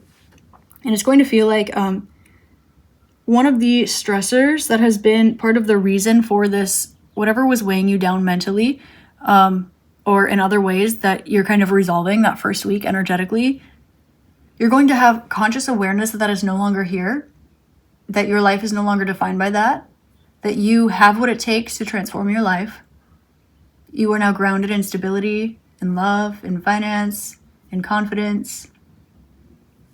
Things are working out for you. You've gotten where you want to be. I'm hearing the song, Are You Who You Want to Be by Foster and the People. And here, you're reflecting on this, and the answer is yes, and you have been all along. And you're kind of going to be giving yourself a pat on the back, and you're going to be stepping into this new chapter confidently. So I wouldn't be surprised if like the very first day or the first week of April, you're starting a new job, or you're settling into that new house, or you're moving in with your partner, or you are getting your first ultrasound, something like this. So it's very beautiful. And this is, by definition, very different from where we started the reading, and it is because there's a revisiting of priorities here. You're prioritizing yourself like you always have been, but what that looks like changed. Are you who you want to be? The answer is yes. But sometimes it takes a little bit of striving in order to arrive there. And so sometimes we're who we want to be. It's not the version of you that strives, but it's the version of you that you arrive at because of all that striving. And that's kind of the breakthrough that happens for you in March. And I love that energy. I really do. Phenomenal. Congratulations, Group 3, ahead of time. Group 3, don't forget to like, comment, and subscribe. That way you can check out my horoscopes that I post every single week so that you know what to expect. You can check out your sun, moon, rising, Venus, Mars. You can go crazy. Listen to all of them. Big 6, big 3. If you only listen to one, maybe your ascending sign or your sun sign, of course. Do whatever is right for you intuitively. Do what works for you. I'm a resource. Use it as it resonates with you. That's it. Okay, speaking of resources, if you would like to join my virtual meditation retreat, it's the first link in the description box below. So I highly recommend taking advantage of that resource. I would love to have you there. And if you would like a one-on-one with me, a personal reading is available on my Etsy shop and my Etsy shop alone. You can find that in the description box too. And I love you. I'm grateful for you. Have an amazing day, week, month, year, and incarnation. Don't forget to check out my Patreon. I've got hundreds of exclusive readings on my Patreon. I also have hundreds here on my YouTube members channel, my little inner circle. They're both different. I also have hundreds on my TikTok as well. So that's a third totally different one. So that way you can use all of the resources if you want, or you can use only the ones that you resonate with or the ones that work for you, whatever platform you feel most comfortable using, and all of them are different. So if you combine them all, it's $15 a month. Each one is $5 a month. So it's really a small investment for a huge return on that. Same with the meditation retreat. You have access to it forever. So just wonderful investment in your life. And it's very, very accessible. I always keep it this way. So with that being said, I hope that you have a wonderful return of investment from this reading, and it looks like you're going to have a wonderful return of investment in March from your own actions, and I'm very proud of you, and you're doing amazing. So don't forget to like, comment, subscribe. Thank you so much for being here on my channel at Spiritualistik, and I will see you next time. Namaste.